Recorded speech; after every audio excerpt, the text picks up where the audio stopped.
सतनाम वाहिगुरु साहिब जी। किरपा करो दीन के दाते, मेरा गुण अवगण ना विचारो कोई।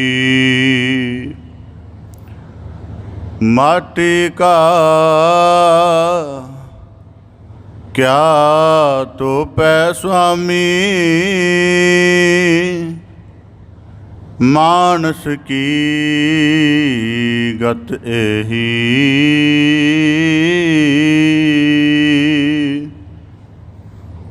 भूले मार्ग जिन्हें बताया, ऐसा गुर वडभागी पाया। सिमर मना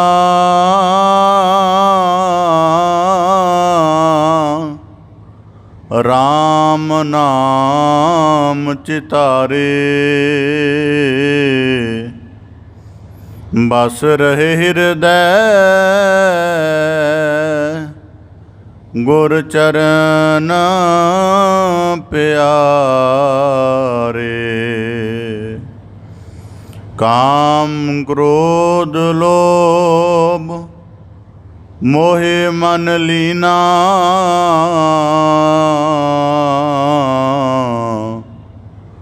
बंधन काट मुक्त गुर कीना। दुख सुख करत जन्म फुन मुआ, चरण कमल गुर आश्रम दिया। अगन सागर बूढ़त संसारा, नानक बहा पकर सतगुर निस्तारा।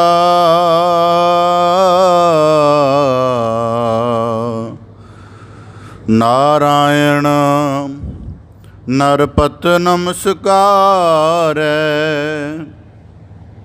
ऐसे गुर को बल बल जाइए। आप मुकत मोहे तारै, बेसुमार अथाह अगनत तोलै। जो बुलावो त्यों नानक दास बोले। सतनाम वाहिगुरु साहिब जी। कबीर हर का सिमरन छाड़ के, पाल्यो बहुत कुटुंब। धंधा करता रह गया, पहई रहया ना बंद। कबीर हर का सिमरन छाड़ के, रात जगावन जाए। सरपन होए कै अवतरै, जाए अपने खाए। कबीर हर का सिमरन छाड़ के, अहोई राखै नार। गदही होए कै अवतरै, पार सहै मन चार। वाहिगुरु जी का खालसा, वाहिगुरु जी की फतेह। धन धन सतगुरु गुरु गरीब निवाज पतित पावन भगत वशल कृपा निध दया निध ਗੁਣ ਨਿਧ ਸਤਿਗੁਰੂ ਸ੍ਰੀ ਗੁਰੂ ਗ੍ਰੰਥ ਸਾਹਿਬ ਜੀ, ਦੀਨ ਦਇਆਲ ਪਾਤਸ਼ਾਹ, ਤਿਨਾਂ ਦੀ ਅਪਾਰ ਮਿਹਰਾਮਤ ਹੈ, ਦਇਆ ਬਖਸ਼ਿਸ਼ ਹੈ, ਜੋ ਆਪ ਸਭ ਗੁਰਸਿੱਖ ਸਤਸੰਗੀ ਜਨ ਗੁਰੂ ਕੀ ਬਖਸ਼ਿਸ਼ ਦੇ ਪਾਤਰ ਬਣਦਿਆਂ ਹੋਇਆਂ ਆਪਣੇ ਅਮੋਲਕ ਮਨੁੱਖਾ ਜਨਮ ਦੇ ਅਵਸਰ ਨੂੰ ਗੁਰੂ ਕੀ ਕਾਰ ਕਮਾਉਂਦਿਆਂ ਸਫਲ ਕਰਦਿਆਂ ਹੋਇਆਂ ਸਤ ਸੰਗਤ ਰੂਪ ਵਿੱਚ ਜੁੜ ਬੈਠੇ ਹੋ, ਬੜੇ ਸੁਭਾਗਸ਼ਾਲੀ ਹੋ ਜੀ। ਸਤਿਗੁਰੂ ਕੀ ਬਖਸ਼ਿਸ਼ ਨੂੰ ਆਪ ਜੀ ਕੀਰਤਨ ਰੂਪ ਦੇ ਵਿੱਚ ਮਾਨਣ ਦਾ ਯਤਨ ਕਰ ਰਹੇ ਸੀ। ਸਤਿਗੁਰੂ ਸਾਹਿਬ ਦੀ ਬਾਣੀ ਦੇ ਅੰਤਰਗਤ ਬਖਸ਼ਿਸ਼ ਕਰਦੇ ਹਨ। ਬਾਣੀ ਬਿਰਲੋ ਵਿਚਾਰ ਸੀ, ਜੇ ਕੋ ਗੁਰਮੁਖ ਹੋਏ। ਕਿ ਗੁਰਸਿੱਖਾਂ ਦੇ ਜੀਵਨ ਦਾ ਜਿੱਥੇ ਕਰਮ ਅਕਾਲ ਪੁਰਖ ਦੀ ਸਿਫਤ ਸਲਾਹ ਕਰਨਾ, ਕੀਰਤਨ ਭਗਤੀ, ਪ੍ਰੇਮਾ ਭਗਤੀ, ਹੋਰ ਸਾਰੇ ਸੇਵਾ ਦੇ ਜਿਤਨੇ ਪ੍ਰਕਾਰ ਹਨ ਉਹਨਾਂ ਦੀ ਕਮਾਈ ਕਰਕੇ ਆਪਣਾ ਜੀਵਨ ਸਫਲ ਕਰਨਾ ਹੈ, ਉੱਥੇ ਗੁਰਸਿੱਖ ਨੇ ਆਪਣੇ ਜੀਵਨ ਦੇ ਵਿੱਚ ਵਿਵੇਕਤਾ ਧਾਰਨ ਕਰਨ ਦੇ ਲਈ ਗੁਰੂ ਸ਼ਬਦ ਦੀ ਵਿਚਾਰ ਨੂੰ ਵੀ ਬੜੀ ਸ਼ਿੱਦਤ ਦੇ ਨਾਲ, ਬੜੀ ਦ੍ਰਿੜਤਾ ਦੇ ਨਾਲ ਕਰਨਾ, ਸਮਝਣਾ ਅਤੇ ਉਹਦੇ ਅਨੁਭਵ ਨੂੰ ਵਾਚਣਾ, ਅਪਣਾਉਣਾ ਹੈ। ਇਸ ਪ੍ਰਕਾਰ ਗੁਰੂ ਸਾਹਿਬ ਜੀ ਕਹਿੰਦੇ, ਪਰ ਬਿਰਲੋ, ਸ਼ਰਵਣ ਬਹੁਤ ਕਰਨ ਵਾਲੇ ਹਨ, ਕਥਨ ਕਰਨ ਵਾਲੇ ਵੀ ਬਹੁਤ ਹਨ, ਪਰ ਵਿਚਾਰਸੀ ਦਾ ਭਾਵ ਕਿ ਜੋ ਸ਼ਬਦ ਦੇ ਵਿੱਚ ਅਨੁਭਵ ਸਮਝ ਆਇਆ ਹੈ, ਉਸ ਅਨੁਭਵ ਵਿੱਚ ਆਪਣੀ ਸਾਧਨਾ ਨੂੰ ਪਾ ਕੇ ਉਸ ਅਨੁਭਵ ਤੱਕ ਪੁੱਜ ਜਾਣਾ। ਜਿਵੇਂ ਗੁਰਬਾਣੀ 'ਚ ਕਈ ਵਾਕ ਆਉਂਦੇ ਹਨ, ਤਿੱਥੈ ਊਂਗ ਨਾ ਭੁੱਖ ਹੈ, ਜਾਂ ਬਾਬਾ ਫਰੀਦ ਸਾਹਿਬ ਜੀ, ਸਭੇ ਵਸਤੂ ਮਿੱਠੀਆਂ ਰੱਬ ਨਾ ਪੁੱਜਣ ਤੁਧ। ਇਹ ਸ਼ਬਦ ਦਾ ਅਨੁਭਵ ਹੈ। ਅਸੀਂ ਆਪਣੇ ਜੀਵਨ ਦੀ ਸਾਧਨਾ ਨੂੰ ਜਿਹੜੀ ਵੀ ਬਾਣੀ 'ਚ ਦ੍ਰਿੜ ਕਰਾਈ ਹੈ, ਜਦੋਂ ਉਸ ਸਾਧਨਾ ਦੇ ਵਿੱਚ ਪਾ ਕੇ ਇਸ ਅਨੁਭਵ ਦੇ ਸਹਿਤ ਹੋ ਜਾਵਾਂਗੇ ਜੋ ਗੁਰੂ ਸਾਹਿਬਾਨਾਂ ਨੇ ਸਾਡੇ ਸਾਹਮਣੇ ਅਧਿਆਤਮ ਦੇ ਅਨੁਭਵ ਰੱਖੇ ਹਨ, ਤਾਂ ਫਿਰ ਇਹਨੂੰ ਵਿਚਾਰਸੀ ਕਿਹਾ ਜਾਂਦਾ ਹੈ। ਕਿ ਇਹਦਾ ਅਮਲ ਵਿਚਾਰ ਤੋਂ ਹੀ ਸ਼ੁਰੂ ਹੋਏਗਾ, ਕਥਨੀ ਤੋਂ ਹੀ ਸ਼ੁਰੂ ਹੋਏਗਾ, ਪਰ ਇਹਦੇ ਵਿੱਚ ਆਪਣਾ ਕਰਮ ਵੀ ਪਾਉਣਾ ਹੈ ਅਤੇ ਉਸ ਕਰਮ ਦਾ ਸਾਰਾ ਯਤਨ ਪਾ ਕੇ ਫਿਰ ਉਸ ਅਨੁਭਵ ਨੂੰ ਕਮਾਉਣਾ। ਸੋ ਆਪ ਜੀ ਬੜੇ ਸੁਭਾਗਸ਼ਾਲੀ ਹੋ। ਭਗਤ ਸਿਰਮੌਰ ਭਗਤ ਕਬੀਰ ਸਾਹਿਬ ਜੀ ਦੇ ਲੜੀਵਾਰ ਸਲੋਕਾਂ ਦੀ ਆਪ ਜੀ ਵਿਆਖਿਆ ਸ਼ਰਵਣ ਕਰ ਰਹੇ ਹੋ ਜੀ। ਪਾਵਨ ਬਾਣੀ ਦੀ ਲੜੀਵਾਰ ਵਿਆਖਿਆ ਦੇ ਨਾਲ ਜੁੜਨ ਦਾ ਯਤਨ ਕਰੀਏ ਜੀ। ਵਿਚਾਰ ਰੂਪ ਦੇ ਵਿੱਚ ਵਿਆਖਿਆ ਆਰੰਭ ਕਰਨ ਤੋਂ ਪਹਿਲਾਂ ਬੜੇ ਅਦਬ ਸਹਿਤ ਉਚਾਰਨ ਕਰੋ ਜੀ। ਸਤਨਾਮ ਸ੍ਰੀ ਵਾਹਿਗੁਰੂ ਸਾਹਿਬ ਜੀ। ਕਬੀਰ ਹਰਿ ਕਾ ਸਿਮਰਨ ਛਾੜ ਕੇ, ਪਾਲਿਓ ਬਹੁਤ ਕੁਟੰਬ। ਭਗਤ ਕਬੀਰ ਸਾਹਿਬ ਜੀ ਦੇ ਉਚਰਤ ਕੀਤੇ ਲੜੀਵਾਰ ਸਲੋਕਾਂ ਦੇ ਅੰਤਰਗਤ ਇਸ ਤੋਂ ਪਹਿਲੇ ਸਲੋਕਾਂ ਵਿੱਚ ਭਗਤ ਕਬੀਰ ਸਾਹਿਬ ਜੀ ਨੇ ਬਖਸ਼ਿਸ਼ ਕੀਤੀ ਸੀ ਕਿ ਜਿਸ ਗੁਰੂ ਦੀ ਸ਼ਰਨ ਗਿਆ, ਜਿਸ ਅਧਿਆਤਮਿਕ ਪੁਰਖ ਦੇ ਲੜ ਲੱਗਿਆਂ, ਮਨੁੱਖ ਦੇ ਮਨ ਦੇ ਸਗਲੇ ਭਰਮ ਨਿਵਰਤ ਨਹੀਂ ਹੁੰਦੇ, ਚਾਹੇ ਉਹ ਕਿਸੇ ਵੀ ਪੱਖ ਦੇ ਹੋਣ। ਕਿਉਂਕਿ ਅਸੀਂ ਦੁਨਿਆਵੀ ਤਲ 'ਤੇ ਜਿਉਣ ਵਾਲੇ ਹਾਂ। ਜਦੋਂ ਦੁਨਿਆਵੀ ਪੱਖ ਨੂੰ ਦੇਖਦੇ ਹਾਂ ਅਤੇ ਫਿਰ ਅਧਿਆਤਮ ਨੂੰ ਵੀ ਸਮਝਣ ਦਾ ਯਤਨ ਕਰਦੇ ਹਾਂ, ਤਾਂ ਗੱਲ ਦੇ ਵਿੱਚ ਕਈ ਵਾਰੀ ਬੜਾ ਸੂਖਮ ਭੇਦ ਹੁੰਦਾ ਹੈ। ਜਿਹੜਾ ਲੱਗਦਾ ਕਿ ਦੁਨਿਆਵੀ ਰੂਪ 'ਚ ਠੀਕ ਹੀ ਹੈ, ਉਹਦੇ ਵਿੱਚ ਅਧਿਆਤਮ ਦਾ ਯਤਨ ਕਰਨ ਦੀ ਤਾਂ ਲੋੜ ਨਹੀਂ।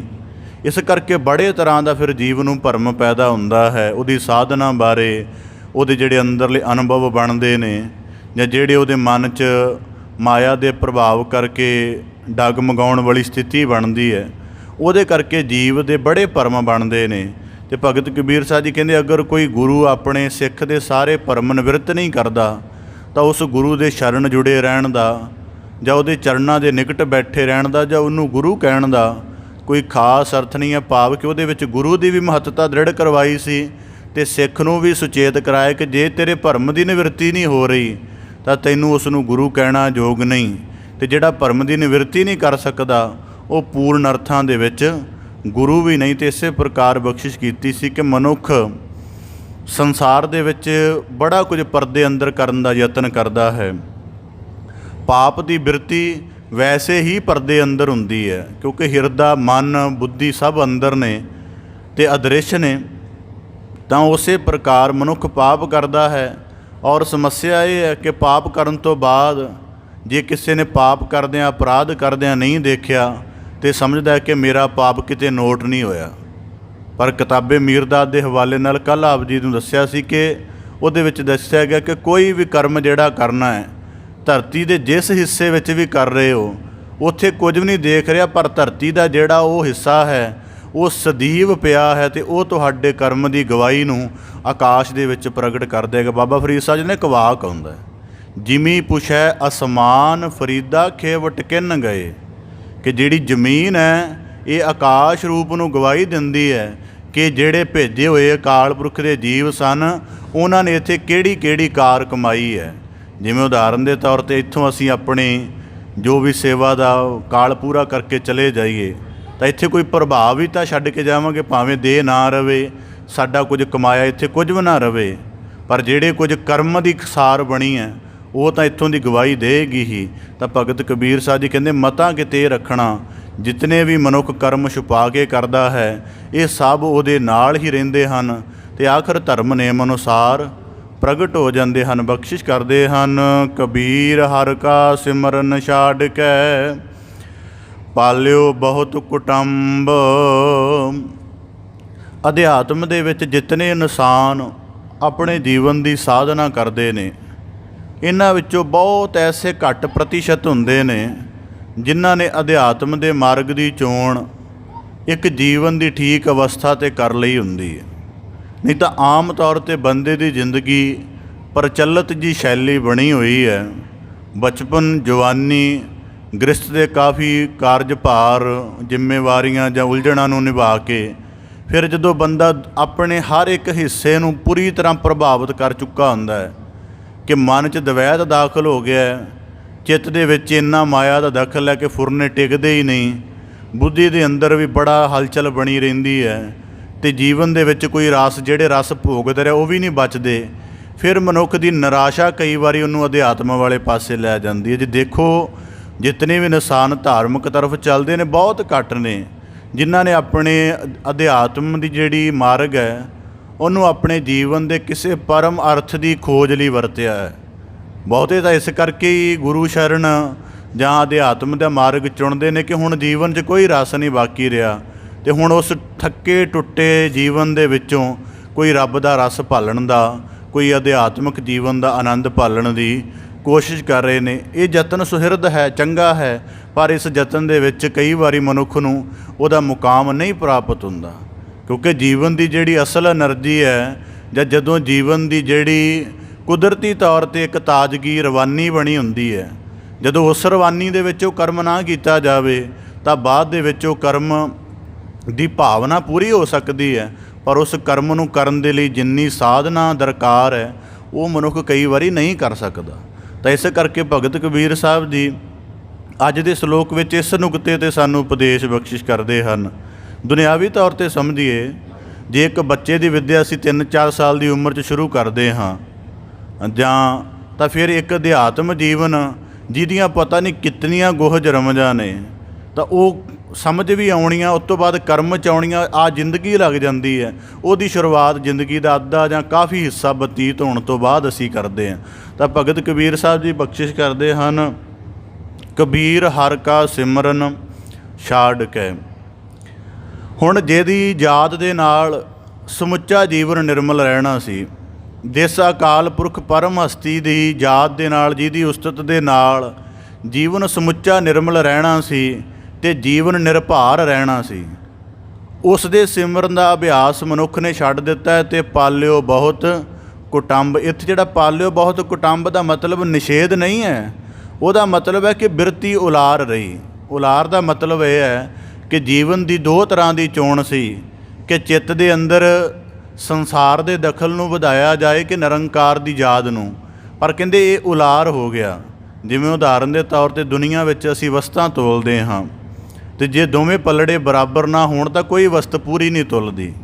ਇਸ ਪ੍ਰਕਾਰ ਜਿਹਦੇ ਅੰਦਰ ਸੰਸਾਰ ਦਾ ਦਖਲ ਵਧੇਰੇ ਹੈ ਤੇ ਨਿਰੰਕਾਰ ਦੀ ਜਾਤ ਦਾ ਬਹੁਤ ਛੋਟਾ ਜਿਹਾ ਹਿੱਸਾ ਹੈ।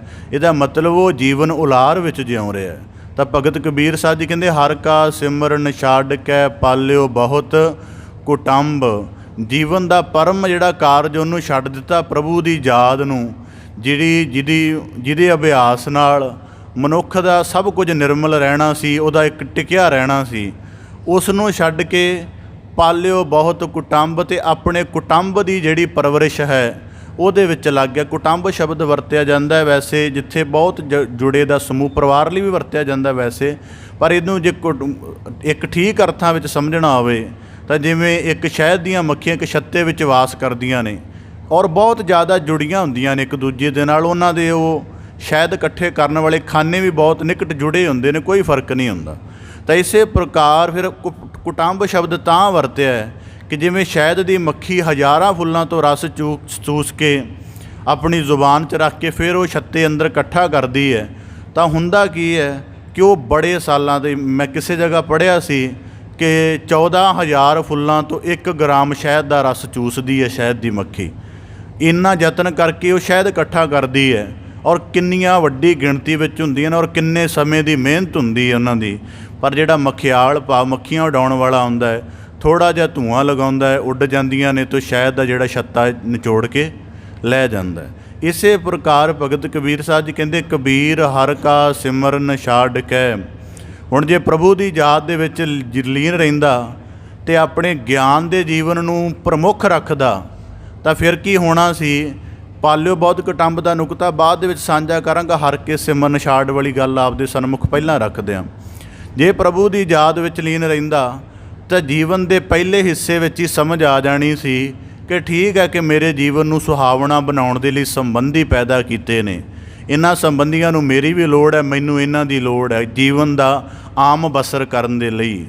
ਪਰ ਮੇਰੇ ਜੀਵਨ ਦਾ ਜਿਹੜਾ ਅਸਲ ਮਰਕਜ਼ ਹੈ ਕਿ ਮੈਂ ਇਸ ਸਰੀਰ ਤੋਂ, ਮਨ ਤੋਂ, ਮਾਇਆ ਦੇ ਕੁੱਲ ਪ੍ਰਭਾਵ ਤੋਂ ਮੁਕਤ ਹੋ ਕੇ ਮੁੜ ਆਪਣੇ ਪਰਮ ਸਰੂਪ ਵਿੱਚ ਅਭੇਦ ਹੋਣਾ ਹੈ, ਇਸ ਮਨੋਰਥ ਨੂੰ ਮਨੁੱਖ ਛੱਡ ਬੈਠਦਾ ਹੈ ਅਤੇ ਉਹ ਦੁਨਿਆਵੀ ਸੰਬੰਧਾਂ ਦਾ ਮੁਤਾਹਤ ਹੋ ਜਾਂਦਾ। ਜੇ ਹਰ ਕੇ ਸਿਮਰਨ ਵਿੱਚ ਰਹਿੰਦਾ ਤਾਂ ਫਿਰ ਹੋ ਸਕਦਾ ਉਹਨੂੰ ਕਿਸੇ ਅਦਰ ਦੀ ਲੋੜ ਵੀ ਨਾ ਪੈਂਦੀ।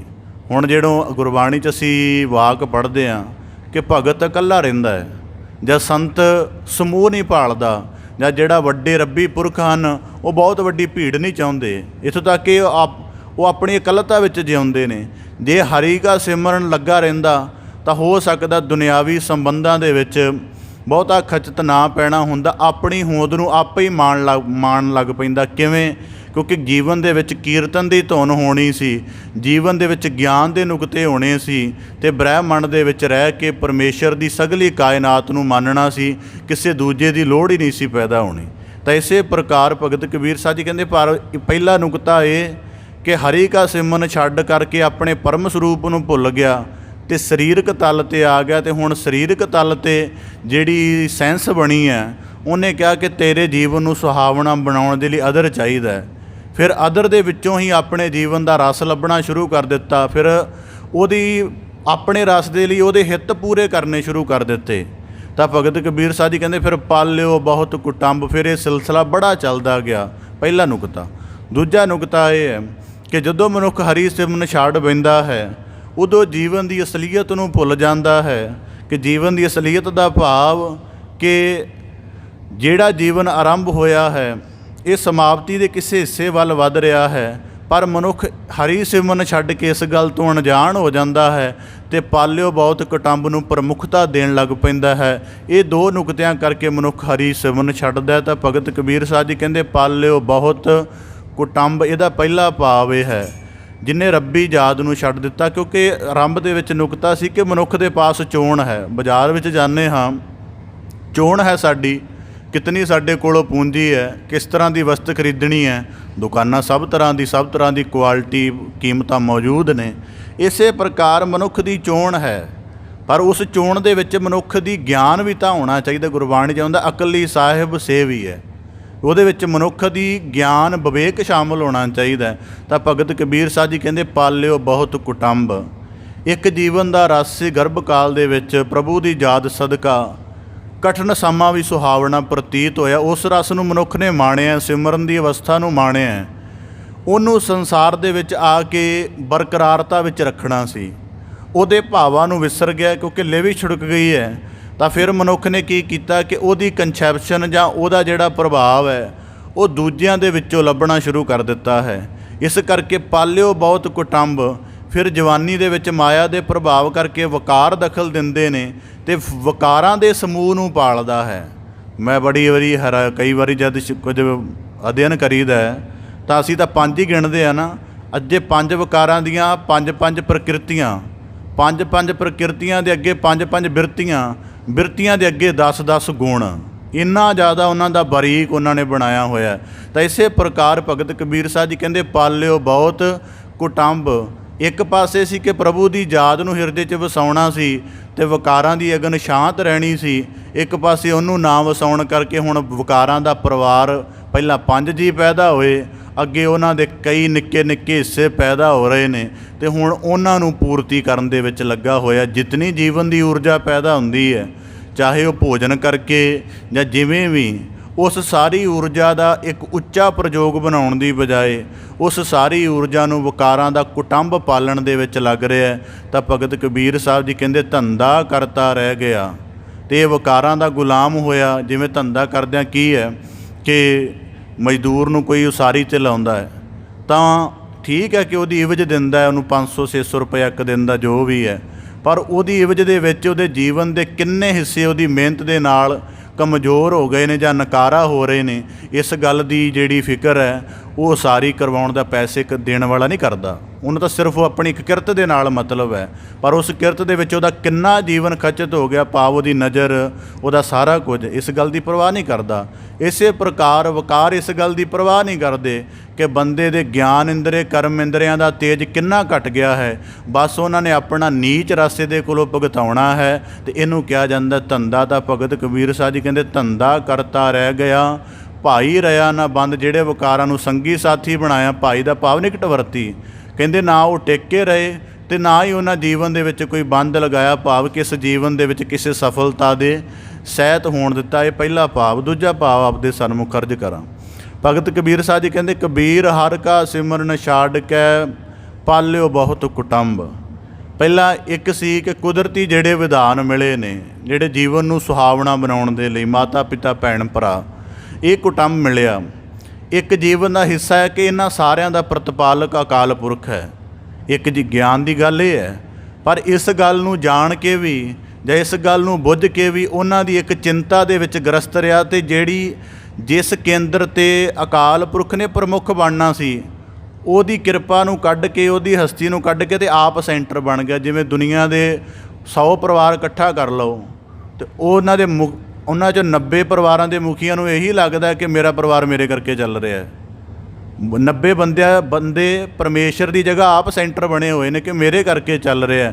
ਤਾਂ ਭਗਤ ਕਬੀਰ ਸਾਹਿਬ ਜੀ ਕਹਿੰਦੇ ਫਿਰ ਇਸ ਸੈਂਟਰ ਬਣਨ ਕਰਕੇ ਉਹਨਾਂ ਦੀ ਸਾਰੀ ਸਾਈਕੀ, ਉਹਨਾਂ ਦਾ ਬਿਹੇਵੀਅਰ, ਉਹਨਾਂ ਦੇ ਇਮੋਸ਼ਨ, ਸਾਰਾ ਕੁਝ ਇੱਕ ਸੰਸਾਰ ਮੁਖੀ ਹੋ ਜਾਂਦਾ ਹੈ ਅਤੇ ਉਹ ਫਿਰ ਜਿਹੜੀ ਪਰਮੇਸ਼ਰ ਦੀ ਕੋਈ ਕਿਰਪਾ ਦਾ ਅੰਸ਼ ਨਾਲ ਵਰਸਣਾ ਹੁੰਦਾ ਹੈ, ਉਹਦੇ 'ਤੇ ਰੋਕ ਲਗਾ ਦਿੰਦੇ ਨੇ। ਕਿਉਂਕਿ ਹਉਂ ਦੇ ਸੈਂਟਰ ਆਪ ਬਣ ਗਏ ਨੇ। ਤਾਂ ਫਿਰ ਭਗਤ ਕਬੀਰ ਸਾਹਿਬ ਜੀ ਕਹਿੰਦੇ ਪਾਲਿਓ ਬਹੁਤ ਕੁਟੰਬ, ਅਤੇ ਉਸ ਪਾਲਿਓ ਬਹੁਤ ਕੁਟੰਬ ਦੇ ਵਿੱਚ ਕੋਈ ਸੁਹਿਰਦਪੁਣਾ ਨਹੀਂ ਰਹਿੰਦਾ। ਹੁਣ ਗੁਰਬਾਣੀ 'ਚ ਨਾ ਵਾਕ ਆਉਂਦਾ ਤੇਰੇ ਭਰੋਸਾ ਪਿਆਰੇ, ਉਹਦੇ ਵਿੱਚ ਇਹ ਥੋੜ੍ਹਾ ਹੁੰਦਾ ਕਿ ਮੈਂ ਆਪਣੀ ਸਮਝ ਸੂਝ ਨਾਲ ਪੈਦਾ ਕੀਤਾ, ਜਾਂ ਪੂਤਾ ਮਾਤਾ ਕੀ ਆਸੀਸ ਨਿਮਖ ਨਾ ਬਿਸਰੋ ਤੁਮ ਕੋ ਹਰ ਹਰ। ਉਹਦੇ ਵਿੱਚ ਬੱਚੇ ਦੀ ਪਰਵਰਿਸ਼ ਦਾ ਅਧਿਆਤਮ ਅੰਸ਼ ਵੀ ਸ਼ਾਮਲ ਹੈ। ਤਾਂ ਅਸੀਂ ਤਾਂ ਬੱਚੇ ਦੀ ਪਰਵਰਿਸ਼ ਸਰੀਰਕ ਤਲ 'ਤੇ ਕਰਦੇ ਹਾਂ, ਕਿਹੜਾ ਮਾਤਾ ਪਿਤਾ ਜਿਹੜਾ ਅਧਿਆਤਮ ਤਲ 'ਤੇ ਕਰਦਾ। ਫਿਰ ਇਹ ਵੀ ਨਹੀਂ, ਇਸੇ ਕਰਕੇ ਕਿਉਂਕਿ ਸੈਂਟਰ ਆਪਣੇ ਆਪ ਨੂੰ ਬਣਾ ਲਿਆ ਅਤੇ ਆਪਣੇ ਆਪ ਨੂੰ ਪ੍ਰਮੁੱਖ ਮੰਨ ਰਹੇ ਹਾਂ। ਤਾਂ ਪਾਲਿਓ ਬਹੁਤ ਕੁਟੰਬ, ਫਿਰ ਪ੍ਰਪੰਚ ਕਰਦੇ ਹਾਂ ਜੋ ਦੁਨੀਆਦਾਰੀ ਦਾ ਨੀਚ ਪੁਣਾ ਉਹ ਵੀ ਹੰਢਾ ਕੇ, ਕਿਉਂਕਿ ਆਪ ਸੈਂਟਰ ਬਣ ਗਏ ਹਾਂ। ਅਤੇ ਜਦੋਂ ਪ੍ਰਭੂ ਸੈਂਟਰ ਬਣਦਾ ਹੈ ਉਦੋਂ ਨੀਚਤਾ ਨਹੀਂ ਵਾਪਰਦੀ। ਜਿਵੇਂ ਮਾਲਕ ਰੁੱਖਾਂ 'ਤੇ ਪੱਤ ਝਾੜ ਵਰਤਾਉਂਦਾ ਹੈ ਤਾਂ ਉਹ ਬੜੇ ਸਹਿਜ 'ਚ ਵਰਤਾਉਂਦਾ ਹੈ। ਉਹ ਪਹਿਲਾਂ ਪੱਤਿਆਂ ਨੂੰ ਪੀਲਾ ਜ਼ਰਦ ਕਰਦਾ ਹੈ, ਫਿਰ ਉਹਨਾਂ ਦੀ ਜੁੜੇ ਹੋਏ ਹਿੱਸੇ ਦੇ ਵਿੱਚ ਕਮਜ਼ੋਰੀ ਪੈਦਾ ਕਰ ਦਿੰਦਾ ਹੈ ਅਤੇ ਫਿਰ ਥੋੜ੍ਹਾ ਜਿਹਾ ਹਵਾ ਦਾ ਝੌਂਕਾ ਮਾਰ ਕੇ ਪੱਤੇ ਝਾੜ ਦਿੰਦਾ ਹੈ, ਫਿਰ ਉਹਨਾਂ ਨੂੰ ਨਵਾਂ ਜੀਵਨ ਵੀ ਦਿੰਦਾ ਹੈ। ਅਤੇ ਅਸੀਂ ਜਦੋਂ ਆਪਣੇ ਜੀਵਨ 'ਚ ਕੋਈ ਪ੍ਰਾਪਤੀ ਕਰਦੇ ਹਾਂ, ਕੀ ਇੰਨੇ ਸਹਿਜ ਨਾਲ ਅਸੀਂ ਕੋਈ ਪ੍ਰਾਪਤੀ ਕਰਦੇ ਹਾਂ? ਨਹੀਂ ਕਰਦੇ। ਅਸੀਂ ਕਰਦੇ ਹਾਂ ਉਹ ਜ਼ੋਰ ਨਾਲ, ਧੱਕੇ ਨਾਲ, ਜਾਂ ਉਹਦੇ ਵਿੱਚ ਬੇਈਮਾਨੀ ਦਾ ਅੰਸ਼। ਗੁਰਬਾਣੀ 'ਚ ਇੱਕ ਵਾਕ ਹੁੰਦਾ ਨਾ, ਬਹੁ ਪਰਪੰਚ ਕਰ ਪਰ ਧਨ ਲਿਆਵੈ। ਤਾਂ ਪਾਲਿਓ ਬਹੁਤ ਕੁਟੁੰਬ ਦੇ ਵਿੱਚ ਜਿਹੜਾ ਆਦਰਸ਼ ਹੈ ਉਹ ਵੱਡਾ ਨਹੀਂ ਰਹਿੰਦਾ, ਬੰਦਾ ਨਿਵਾਣਤਾ ਦੇ ਵਿੱਚੋਂ ਆਪਣੇ ਪਰਿਵਾਰ ਦੀ ਪੋਸ਼ਣਾ ਕਰਦਾ ਹੈ। ਤਾਂ ਇਸੇ ਪ੍ਰਕਾਰ ਭਗਤ ਕਬੀਰ ਸਾਹਿਬ ਜੀ ਕਹਿੰਦੇ ਧੰਦਾ ਕਰਤਾ ਰਹਿ ਗਿਆ, ਭਾਈ ਰਿਹਾ ਨਾ ਬੰਦ। ਪਹਿਲਾਂ ਆਪਣੇ ਪਰਿਵਾਰ ਦਾ ਇੱਕ ਅੰਸ਼ ਪਾਲਿਆ, ਫਿਰ ਅਗਲੇ ਪਰਿਵਾਰ ਦਾ, ਫਿਰ ਅਗਲੇ ਪਰਿਵਾਰ ਦਾ, ਅਤੇ ਫਿਰ ਆਖਰ ਆ ਕੇ ਜਿਵੇਂ ਸਾਡੇ ਇੱਕ ਨਾ ਮਾਨਸਿਕਤਾ ਸਾਡੇ ਲੋਕਾਂ ਦੀ ਤੁਰਥਬਸ਼ਟ ਜਦੋਂ ਬਹੁਤ ਹੀ ਨਿਕੰਮਾ ਹੋ ਜਾਏ ਨਾ, ਉਹਦਾ ਫਿਰ ਵੀ ਕੋਈ ਨਾ ਕੋਈ ਪ੍ਰਯੋਗ ਕਰ ਲੈਂਦੇ ਨੇ। ਅਤੇ ਪਾਲਿਓ ਬਹੁਤ ਕੁਟੁੰਬ ਦਾ ਗੁਲਾਮ ਹੋਇਆ ਬੰਦਾ ਹੁੰਦਾ ਇੱਕ ਵਾਰੀ ਉਂਝ ਜੀਵਨ ਦੀ ਅਵਸਥਾ ਵਿੱਚ ਸਾਰੇ ਪਰਿਵਾਰ ਨਾਲੋਂ ਵੱਡਾ ਹੈ, ਇੱਕ ਨੌਕਰ ਦੀ ਹਸਤੀ ਤੋਂ ਵੀ ਗਿਆ ਗੁਜ਼ਰਿਆ ਉਹਦੇ ਵਿੱਚ ਰਹਿ ਰਿਹਾ ਹੁੰਦਾ। ਤਾਂ ਭਗਤ ਕਬੀਰ ਸਾਹਿਬ ਜੀ ਕਹਿੰਦੇ ਤੇਰੇ ਸਾਰੇ ਜੀਵਨ ਦੀ ਐਨਰਜੀ ਨੂੰ ਇਹਨਾਂ ਨੇ ਸੰਸਾਰ ਦੇ ਤਰਫ ਹੀ ਭੁਗਤਾ ਲਿਆ। ਜਿਸ ਵੱਡੇ ਆਦਰਸ਼ ਇਸ ਨੂੰ ਲਾਉਣਾ ਸੀ ਉਹ ਲਾ ਹੀ ਨਹੀਂ ਸਕਿਆ। ਤਾਂ ਭਗਤ ਕਬੀਰ ਸਾਹਿਬ ਜੀ ਕਹਿੰਦੇ ਧੰਦਾ ਕਰਤਾ ਰਹਿ ਗਿਆ, ਭਾਈ ਰਿਹਾ ਨਾ ਬੰਦ। ਗੁਰਬਾਣੀ 'ਚ ਨਾ ਇੱਕ ਵਾਕ ਪੜ੍ਹਦਾ, ਮੈਨੂੰ ਬਹੁਤ ਵਾਰੀ ਉਹ ਵਾਕ ਕੰਬਾ ਛੇੜਦਾ। ਉਹਦੇ ਵਾਕ ਆਉਂਦਾ, ਖੇਦ ਭਇਓ ਬੇਗਾਰੀ ਨਿਆਈ ਘਰ ਕੈ ਕਾਮ ਨਾ ਆਇਆ। ਬੜੇ ਐਸੇ ਅੱਜ ਤੱਕ ਮਿਲੇ ਨੇ ਜਿਨ੍ਹਾਂ ਨੇ ਯਤਨ ਕੀਤਾ ਕਿ ਦੱਸਿਆ ਕਿ ਅਵਸਥੀ ਸੰਸਾਰ ਨੇ ਸਾਨੂੰ ਠੱਗ ਲਿਆ। ਉਂਝ ਤਾਂ ਬੜੀ ਇੱਛਾ ਸੀ ਰੱਬ ਦੇ ਮਾਰਗ ਵਾਲੇ ਪਾਸੇ ਚੱਲਦੇ ਜਾਂ ਜੀਵਨ ਦਾ ਕੋਈ ਪਰਮ ਅਰਥ ਦੀ ਤਲਾਸ਼ ਕਰਦੇ। ਅਤੇ ਉਹ ਫਿਰ ਉਹਨਾਂ ਦਾ ਇਹ ਵਾਕ ਸੁਣ ਕੇ ਮੈਨੂੰ ਗੁਰਬਾਣੀ ਦਾ ਖਿਆਲ ਆਉਂਦਾ ਹੈ, ਖੇਦ ਭਇਓ ਬੇਗਾਰੀ ਨਿਆਈ। ਜਦ ਅੰਗਰੇਜ਼ਾਂ ਦਾ ਕਾਲ ਸੀ ਨਾ ਇੱਥੇ, ਤਾਂ ਹੁਣ ਤਾਂ ਚਲੋ ਕੋਈ ਆਉਂਦਾ ਹੈ ਤਾਂ ਉਹ ਆਵਾਜ਼ ਦਿੰਦਾ ਜੀ ਮੈਂ ਘਰ ਬਣਾਉਣਾ, ਕੋਈ ਮਜ਼ਦੂਰ ਆਵੇ 400-500 ਦਿਹਾੜੀ ਦਿਆਂਗਾ। ਅੰਗਰੇਜ਼ਾਂ ਦੇ ਕਾਲ ਵਿੱਚ ਐਸਾ ਨਹੀਂ ਸੀ। ਉਹ 10-12 ਬੰਦਿਆਂ ਨੂੰ ਪਕੜ ਕੇ ਲੈ ਜਾਂਦੇ ਸੀ, ਡੰਡੇ ਦਾ ਡਰ ਹੁੰਦਾ ਸੀ, ਤਾਂ ਉਹ ਸਾਰਾ ਦਿਨ ਉਹਨਾਂ ਕੋਲ ਕੰਮ ਕਰਵਾਉਣਾ। ਜਿਵੇਂ ਤਾਜ ਮਹਿਲ ਬਣਾਇਆ ਗਿਆ ਤਾਂ ਇਹ ਕੋਈ ਬਹੁਤ ਦਿਹਾੜੀ ਦੇ ਮਿਸਤਰੀ ਨਹੀਂ ਸੀ ਲੱਗੇ ਸਨ, ਲੱਖਾਂ ਦੀ ਗਿਣਤੀ ਦੇ ਵਿੱਚ ਜਿਹੜੇ ਮਜ਼ਦੂਰ ਸਨ ਪੈਰਾਂ ਦੇ ਵਿੱਚ ਬੇੜੀਆਂ ਪਾ ਕੇ ਅਤੇ ਉਹਨਾਂ ਦੇ ਕੋਲੋਂ ਸਾਰੀ ਕਰਵਾਈ ਜਾਂਦੀ ਸੀ। ਫਿਰ ਹੁੰਦਾ ਸਾਰਾ ਦਿਨ ਉਹ ਮਿਹਨਤ ਕਰਦੇ ਸੀ, ਨਾ ਰੋਟੀ ਮਿਲਣੀ ਨਾ ਪੈਸਾ ਮਿਲਣਾ, ਆਖਰ ਸ਼ਾਮ ਨੂੰ ਜੰਜੀਰਾਂ ਖੋਲ੍ਹ ਦੇਣੀਆਂ। ਅਤੇ ਬੰਦਾ ਵੀ ਕਈ ਵਾਰੀ ਜ਼ਿੰਦਗੀ ਦੇ ਤਲ 'ਤੇ ਐਂ ਹੀ ਜਿਉਂਦਾ ਹੈ, ਆਪਣੇ ਜੀਵਨ ਦਾ ਕੋਈ ਨਹੀਂ ਰਸ ਮਾਣ ਰਹੇ, ਗੁਰੂ ਘਰ ਬੈਠੇ ਨੇ ਤਾਂ ਵੀ ਪਰਿਵਾਰ ਦੀ ਚਿੰਤਾ। ਆਪਣੇ ਜੀਵਨ ਦੇ ਹਿੱਸੇ ਦੀ ਗੱਲ ਸੁਣ ਤੋਂ ਹੀ ਬੋਲੇ ਹੋ ਗਏ ਨੇ ਮਨੁੱਖ। ਤਾਂ ਭਗਤ ਕਬੀਰ ਸਾਹਿਬ ਜੀ ਕਹਿੰਦੇ ਜੇ ਨਹੀਂ ਬੁੱਝਣਗੇ ਧੰਦਾ ਕਰਤਾ ਰਹਿ ਗਿਆ, ਭਾਈ ਰਿਹਾ ਨਾ ਬੰਦ। ਕਦੇ ਤਾਂ ਦੇਖੋ ਕਿ ਜਿਹੜੀ ਦੁਨੀਆ ਦੀ ਪ੍ਰਚਲਿਤ ਵੈਣ ਬਣਿਆ ਹੈ, ਇਹਦੇ ਵਿੱਚ ਮੇਰੇ ਆਪਣੇ ਆਤਮ ਦੀ ਆਵਾਜ਼ ਕੀ ਹੈ। ਆਪਣੇ ਆਤਮ ਦੀ ਆਵਾਜ਼ ਨੂੰ ਪਛਾਣਦਿਆਂ ਬਿਨਾਂ ਪਛਾਣਿਆਂ ਵੀ ਮਨੁੱਖ ਜੇ ਦੂਜੇ ਤਰਫ ਦਾ ਯਤਨ ਕਰਦਾ ਹੈ ਤਾਂ ਭਾਵੇਂ ਕਿੰਨੀ ਸੁਹਿਰਦਤਾ ਨਾਲ ਵੀ ਕਿਉਂ ਨਾ ਕਰ ਰਿਹਾ ਹੋਵੇ, ਉਹ ਯਤਨ ਉਹਦੇ ਪਰਮ ਮੁਕਾਮ ਦੀ ਤਲਾਸ਼ ਨਹੀਂ ਨਸੀਬ ਕਰਵਾ ਸਕਦਾ। ਤਾਂ ਭਗਤ ਕਬੀਰ ਸਾਹਿਬ ਜੀ ਇਸ ਪ੍ਰਕਾਰ ਬਖਸ਼ਿਸ਼ ਕਰਦੇ ਹਨ, ਕਬੀਰ ਹਰਿ ਕਾ ਸਿਮਰਨ ਛਾੜ ਕੈ ਰਾਤ ਜਗਾਵਨ ਜਾਏ। ਹੁਣ ਅਸੀਂ ਪੰਜਾਬ ਦੇ ਵਿੱਚ ਰਹਿਣ ਵਾਲੇ ਲੋਕ ਹਾਂ, ਸਾਨੂੰ ਜਿਹੜਾ ਇੱਥੇ ਕੋਈ ਪੂਜਾ ਦਾ ਵਿਧਾਨ ਚੱਲਦਾ ਹੈ ਜਾਂ ਲੋਕ ਧਰਮ ਦੇ ਵਿੱਚ ਜਿਹੜੇ ਟੋਟਕੇ ਚੱਲਦੇ ਨੇ ਜਾਂ ਜਿਵੇਂ ਦਾ ਵਿਧੀ ਵਿਧਾਨ ਹੈ, ਉਹਦਾ ਅਭਿਆਸ ਤਾਂ ਪਤਾ ਹੈ ਪਰ ਉਹਦੀ ਗਹਿਰੀ ਰਮਦ ਕੀ ਹੈ ਇਹ ਨਹੀਂ ਪਤਾ। ਜਿਹੜਾ ਦੂਜੇ ਮਤਾਂ ਦੇ ਪ੍ਰਭਾਵ ਵਿੱਚ ਆ ਕੇ ਕਰਨਾ ਜਾਂ ਜਿਹਨੂੰ ਅਸੀਂ ਕਹਿੰਦੇ ਪੀੜ੍ਹੀ ਦਰ ਪੀੜ੍ਹੀ ਚੱਲਿਆ ਆ ਰਿਹਾ, ਉਹ ਜਿਹੜੇ ਅਸੀਂ ਧਰਮ ਦੇ ਕਰਮ ਅਪਣਾਉਂਦੇ ਧਰਮ ਦੇ ਨਾਮ ਵਾਲੇ, ਉਹਨਾਂ ਦੇ ਅਭਿਆਸ ਦਾ ਤਾਂ ਪਤਾ ਹੈ, ਉਹ ਕਰਦੇ ਵੀ ਹਾਂ ਬਾਕਾਇਦਾ, ਪਰ ਉਹਦੇ ਅੰਦਰ ਗਿਆਨ ਜਾਂ ਗਹਿਰੀ ਰਮਜ ਜਾਂ ਉਹਦਾ ਫਲ ਭਾਵ ਕੀ ਹੈ ਜਾਂ ਉਹ ਅਧਿਆਤਮਿਕ ਜੀਵਨ ਨੂੰ ਕਿਵੇਂ ਵੱਡਾ ਕਰਦਾ, ਇਹਦੀ ਕਿਸੇ ਨੂੰ ਸਮਝ ਨਹੀਂ। ਤਾਂ ਭਗਤ ਕਬੀਰ ਸਾਹਿਬ ਜੀ ਇਸ ਨੁਕਤੇ 'ਤੇ ਕੇਂਦਰਿਤ ਸਾਨੂੰ ਉਪਦੇਸ਼ ਬਖਸ਼ਿਸ਼ ਕਰ ਰਹੇ ਹਨ, ਕਬੀਰ ਹਰਿ ਕਾ ਸਿਮਰਨ ਛਾੜ ਕੈ ਰਾਤ ਜਗਾਵਨ ਜਾਏ। ਕਿ ਹੁਣ ਉਦਾਹਰਨ ਦੇ ਤੌਰ 'ਤੇ ਪਹਿਲੇ ਸਲੋਕ ਵਿੱਚ ਜ਼ਿਕਰ ਆਇਆ ਕਿ ਪ੍ਰਭੂ ਦੀ ਸਿਮਰਨ ਛੱਡ ਕੇ ਪਰਿਵਾਰ ਸੰਸਾਰ ਦੀ ਤਰਫ ਹੋ ਗਿਆ। ਹੁਣ ਜਦੋਂ ਬੰਦਾ ਸੰਸਾਰ ਦੀ ਤਰਫ ਹੁੰਦਾ ਹੈ ਤਾਂ ਬੜੀਆਂ ਚੀਜ਼ਾਂ ਦੀ ਮੰਗ ਵੀ ਕਰਦਾ ਹੈ, ਬੜੀਆਂ ਕਾਮਨਾਵਾਂ ਪੈਦਾ ਹੁੰਦੀਆਂ ਨੇ। ਤਾਂ ਭਗਤ ਕਬੀਰ ਸਾਹਿਬ ਜੀ ਕਹਿੰਦੇ ਹਰਿ ਕਾ ਸਿਮਰਨ ਛਾੜ ਕੇ, ਇਸੇ ਪ੍ਰਕਾਰ ਸੰਸਾਰ ਦੇ ਵਿੱਚ ਸੰਸਾਰੀ ਬਣਿਆ ਹੋਇਆ ਮਨੁੱਖ ਪ੍ਰਭੂ ਦੇ ਸਿਮਰਨ ਦੇ ਕਰਮ ਨੂੰ ਛੱਡ ਦਿੰਦਾ ਹੈ। ਜਦ ਕਿ ਗੁਰਬਾਣੀ ਦੇ ਵਿੱਚ ਅਸੀਂ ਵਾਕ ਪੜ੍ਹਦੇ ਹਾਂ ਕਿ ਪ੍ਰਭੂ ਦੇ ਸਿਮਰਨ ਦੇ ਨਾਲ ਹੀ ਉਹਦੀ ਸਾਰੀ ਬਖਸ਼ਿਸ਼ ਪ੍ਰਾਪਤ ਹੁੰਦੀ ਹੈ। ਪਰ ਭਗਤ ਕਬੀਰ ਸਾਹਿਬ ਜੀ ਕਹਿੰਦੇ ਇਹ ਕੁਝ ਛੱਡ ਕੇ ਸੰਸਾਰੀ ਕਾਮਨਾ ਦਾ ਗੁਲਾਮ ਹੋਇਆ ਇਸਤਰੀ ਜਾਂ ਪੁਰਸ਼ ਰਾਤ ਨੂੰ ਮਸਾਣਾਂ ਦੇ ਵਿੱਚ ਜਾ ਕੇ ਉੱਥੇ ਕਿਸੇ ਪ੍ਰਕਾਰ ਦੇ ਟੂਣੇ ਆਦਿਕ ਦੇ ਜਾਂ ਕਿਸੇ ਪ੍ਰਕਾਰ ਦੇ ਦੀਵੇ ਆਦਿਕ ਜਗਾਉਣ ਦਾ ਜਿਹੜਾ ਕਰਮ ਕਰਦਾ ਹੈ, ਤਾਂ ਭਗਤ ਕਬੀਰ ਸਾਹਿਬ ਜੀ ਕਹਿੰਦੇ ਹਾਲਤ ਕੀ ਹੈ, ਸਰਪਨ ਹੋਏ ਕੈ ਉਤਰੈ ਜਾਏ ਆਪਣੇ ਖਾਏ। ਤਾਂ ਫਿਰ ਜਿਹੜੀ ਉਹ ਜਿਸ ਕਾਰਜ ਜਿਸ ਸੰਸਾਰ ਦੀ ਕਾਮਨਾ ਦੇ ਲਈ ਪੂਜਾ ਦਾ ਜਿਹੜਾ ਉਹਨੇ ਢੰਗ ਅਪਣਾਇਆ ਹੈ, ਜੇ ਉਹਦੀ ਕਿਤੇ ਬਿਰਤੀ ਦੇ ਵਿੱਚ ਸ਼ਾਮਲ ਹੋ ਗਿਆ ਅਤੇ ਉਹਦੀ ਬਿਰਤੀ ਨੂੰ ਇਸ ਵਹਿਣ ਦੇ ਵਿੱਚ ਪਾ ਦੇਗਾ ਕਿ ਉਹਦੀਆਂ ਸਾਰੀਆਂ ਬਿਰਤੀਆਂ ਸਰਪਣ ਭਾਵ ਸੱਪਣੀ ਵਰਗੀਆਂ ਹੋ ਜਾਣਗੀਆਂ। ਤੇ ਜਿਵੇਂ ਸੱਪਣੀ ਦਾ ਕੀ ਹੈ ਕਿ ਉਹ ਜਦੋਂ ਬੱਚੇ ਪੈਦਾ ਕਰ ਲੈਂਦੀ ਆਂਡਿਆਂ ਦੇ ਰੂਪ ਵਿੱਚ ਤਾਂ ਆਪਣੀ ਸਰੀਰ ਦੇ ਆਲੇ ਦੁਆਲੇ ਉਹਨਾਂ ਨੂੰ ਲਪੇਟ ਲੈਂਦੀ ਹੈ।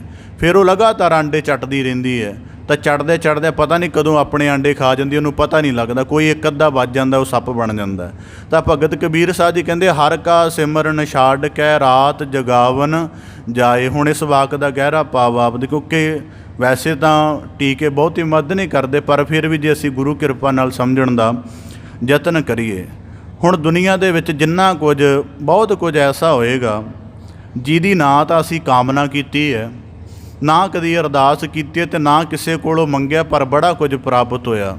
ਕਈ ਬੰਦਿਆਂ ਨੂੰ ਸਰੀਰ ਬੜਾ ਤੰਦਰੁਸਤ ਮਿਲਿਆ, ਰੌਸ਼ਨ ਬੁੱਧ ਮਿਲੀ ਹੈ, ਸਰੂਪ ਸੁੰਦਰ ਮਿਲਿਆ, ਮੰਗਿਆ ਕਿਸੇ ਨੇ ਨਹੀਂ ਮੰਗਿਆ। ਬੜੇ ਭੈਣ ਭਾ ਬੜੇ ਚੰਗੇ ਮਿਲੇ ਨੇ, ਸਮਾਜ ਬੜਾ ਚੰਗਾ ਮਿਲਿਆ, ਜੀਵਨ ਦੇ ਵਿੱਚ ਹੋਰ ਬੇਅੰਤ ਨਿਆਮਤਾਂ ਮਿਲੀਆਂ ਨੇ, ਇਹਦੇ ਲਈ ਕਿਸੇ ਦੇ ਮੰਗ ਨਹੀਂ ਕੀਤੀ। ਪਰ ਜਦੋਂ ਬੰਦਾ ਸੰਸਾਰ ਦੇ ਤਲ 'ਤੇ ਜਿਉਣ ਲੱਗ ਪੈਂਦਾ ਹੈ, ਹਰੀ ਸਿਮਰਨ ਨੂੰ ਛੱਡ ਲੈਂਦਾ ਹੈ, ਅਤੇ ਫਿਰ ਉਹ ਜੇ ਹਰੀ ਸਿਮਰਨ ਨਾਲ ਜੁੜਿਆ ਹੋਵੇ ਅਤੇ ਜ਼ਿੰਦਗੀ ਦੇ ਜਿਸ ਹਿੱਸੇ ਵਿੱਚ ਘਾਟ ਵਾਪਰ ਰਹੀ ਹੁੰਦੀ ਹੈ, ਉਹ ਘਾਟ ਉਹਨੂੰ ਕਿਸੇ ਤਰੀਕੇ ਨਾਲ ਸਤਾਉਂਦੀ ਨਹੀਂ ਹੈ, ਕਿਉਂਕਿ ਸਿਮਰਨ ਉਹਦਾ ਸਾਰਾ ਉਹਦੀ ਆਧਾਰ ਨੂੰ ਪੂਰਾ ਕਰ ਦਿੰਦਾ ਹੈ।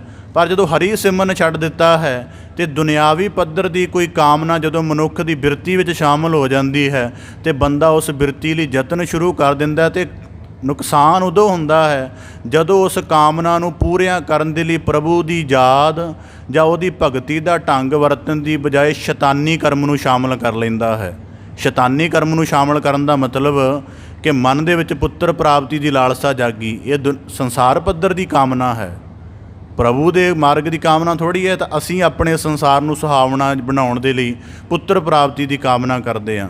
ਕਾਮਨਾ ਚਲੋ ਚੰਗੀ ਹੈ ਜੇ ਪਰਿਵਾਰ ਸੁਹਾਵਣਾ ਬਣਾਉਣਾ ਹੈ, ਪਰ ਇਹਦੀ ਪੂਰਤੀ ਦੇ ਲਈ ਜਿਹੜਾ ਕਰਮ ਅਪਣਾਇਆ ਉਹ ਸ਼ੈਤਾਨੀ ਕਰਮ ਅਪਣਾਇਆ, ਅਤੇ ਉਹ ਇਹ ਕਰਮ ਕਿੰਨੇ ਘੜਿਆ ਇਹਦਾ ਕੋਈ ਵਜੂਦ ਹੀ ਨਹੀਂ। ਫਿਰ ਉਸ ਕਰਮ ਦੀ ਪ੍ਰਭਾਵ ਦੇਖੋ, ਜਿਹੜਾ ਕਰਮ ਕੀਤਾ ਹੀ ਮਸਾਣ ਵਿੱਚ ਜਾ ਕੇ ਮੜੀ ਵਿੱਚ ਜਾ ਕੇ ਹੋ ਰਿਹਾ ਹੈ। ਫਿਰ ਜਿਸ ਕਰਮ ਕਰਨ ਦੀ ਨਾ ਕੋਈ ਨਿਸ਼ਚਿਤ ਕਾਰਸ਼ੈਲੀ ਹੈ, ਉਹਨੂੰ ਜਿਵੇਂ ਮਰਜ਼ੀ ਜਿਵੇਂ ਕੋਈ ਪ੍ਰਭਾਸ਼ਿਤ ਕਰ ਲੈਂਦਾ ਹੈ, ਫਿਰ ਉਸ ਕਰਮ ਦੇ ਵਿੱਚ ਹਨੇਰਾ ਸ਼ਾਮਲ ਹੈ। ਹੁਣ ਸਾਡੀ ਅੰਮ੍ਰਿਤ ਵੇਲੇ ਦੀ ਸਾਧਨ ਹੈ, ਉਹਦੇ ਵਿੱਚ ਹਨੇਰਾ ਤਾਂ ਹੈ, ਪਰ ਉਹਦੇ ਵਿੱਚ ਥੋੜ੍ਹੇ ਸਮੇਂ ਬਾਅਦ ਦਿਨ ਦਾ ਉਜਾਲਾ ਵੀ ਹੈ। ਜਿਸ ਕਰਮ ਕਰਨ ਦੇ ਵਿੱਚ ਡਾਰਕਨੈਸ ਸ਼ਾਮਲ ਹੈ, ਕਦੀ ਆਪ ਜੀ ਨੇ ਇਸ ਗੱਲ ਨੂੰ ਜੇ ਕਿਤੇ ਨੁਕਤਾ ਸ਼ਾਇਦ ਨਾ ਆਪ ਜੀ ਨੂੰ ਲੱਗੇ, ਪਰ ਜੇ ਦੇਖੋ ਜਿੰਨੇ ਵੀ ਆ ਤਾਂਤਰਿਕ ਵਰਤਾਰੇ ਨੇ, ਇਹਦੇ ਵਿੱਚ ਕਾਲੇ ਰੰਗ ਦੀ ਸ਼ਮੂਲੀਅਤ ਕਿਉਂ ਹੁੰਦੀ ਹੈ ਜਾਂ ਰਾਤ ਦੀ ਸ਼ਮੂਲੀਅਤ ਕਿਉਂ ਹੁੰਦੀ ਹੈ?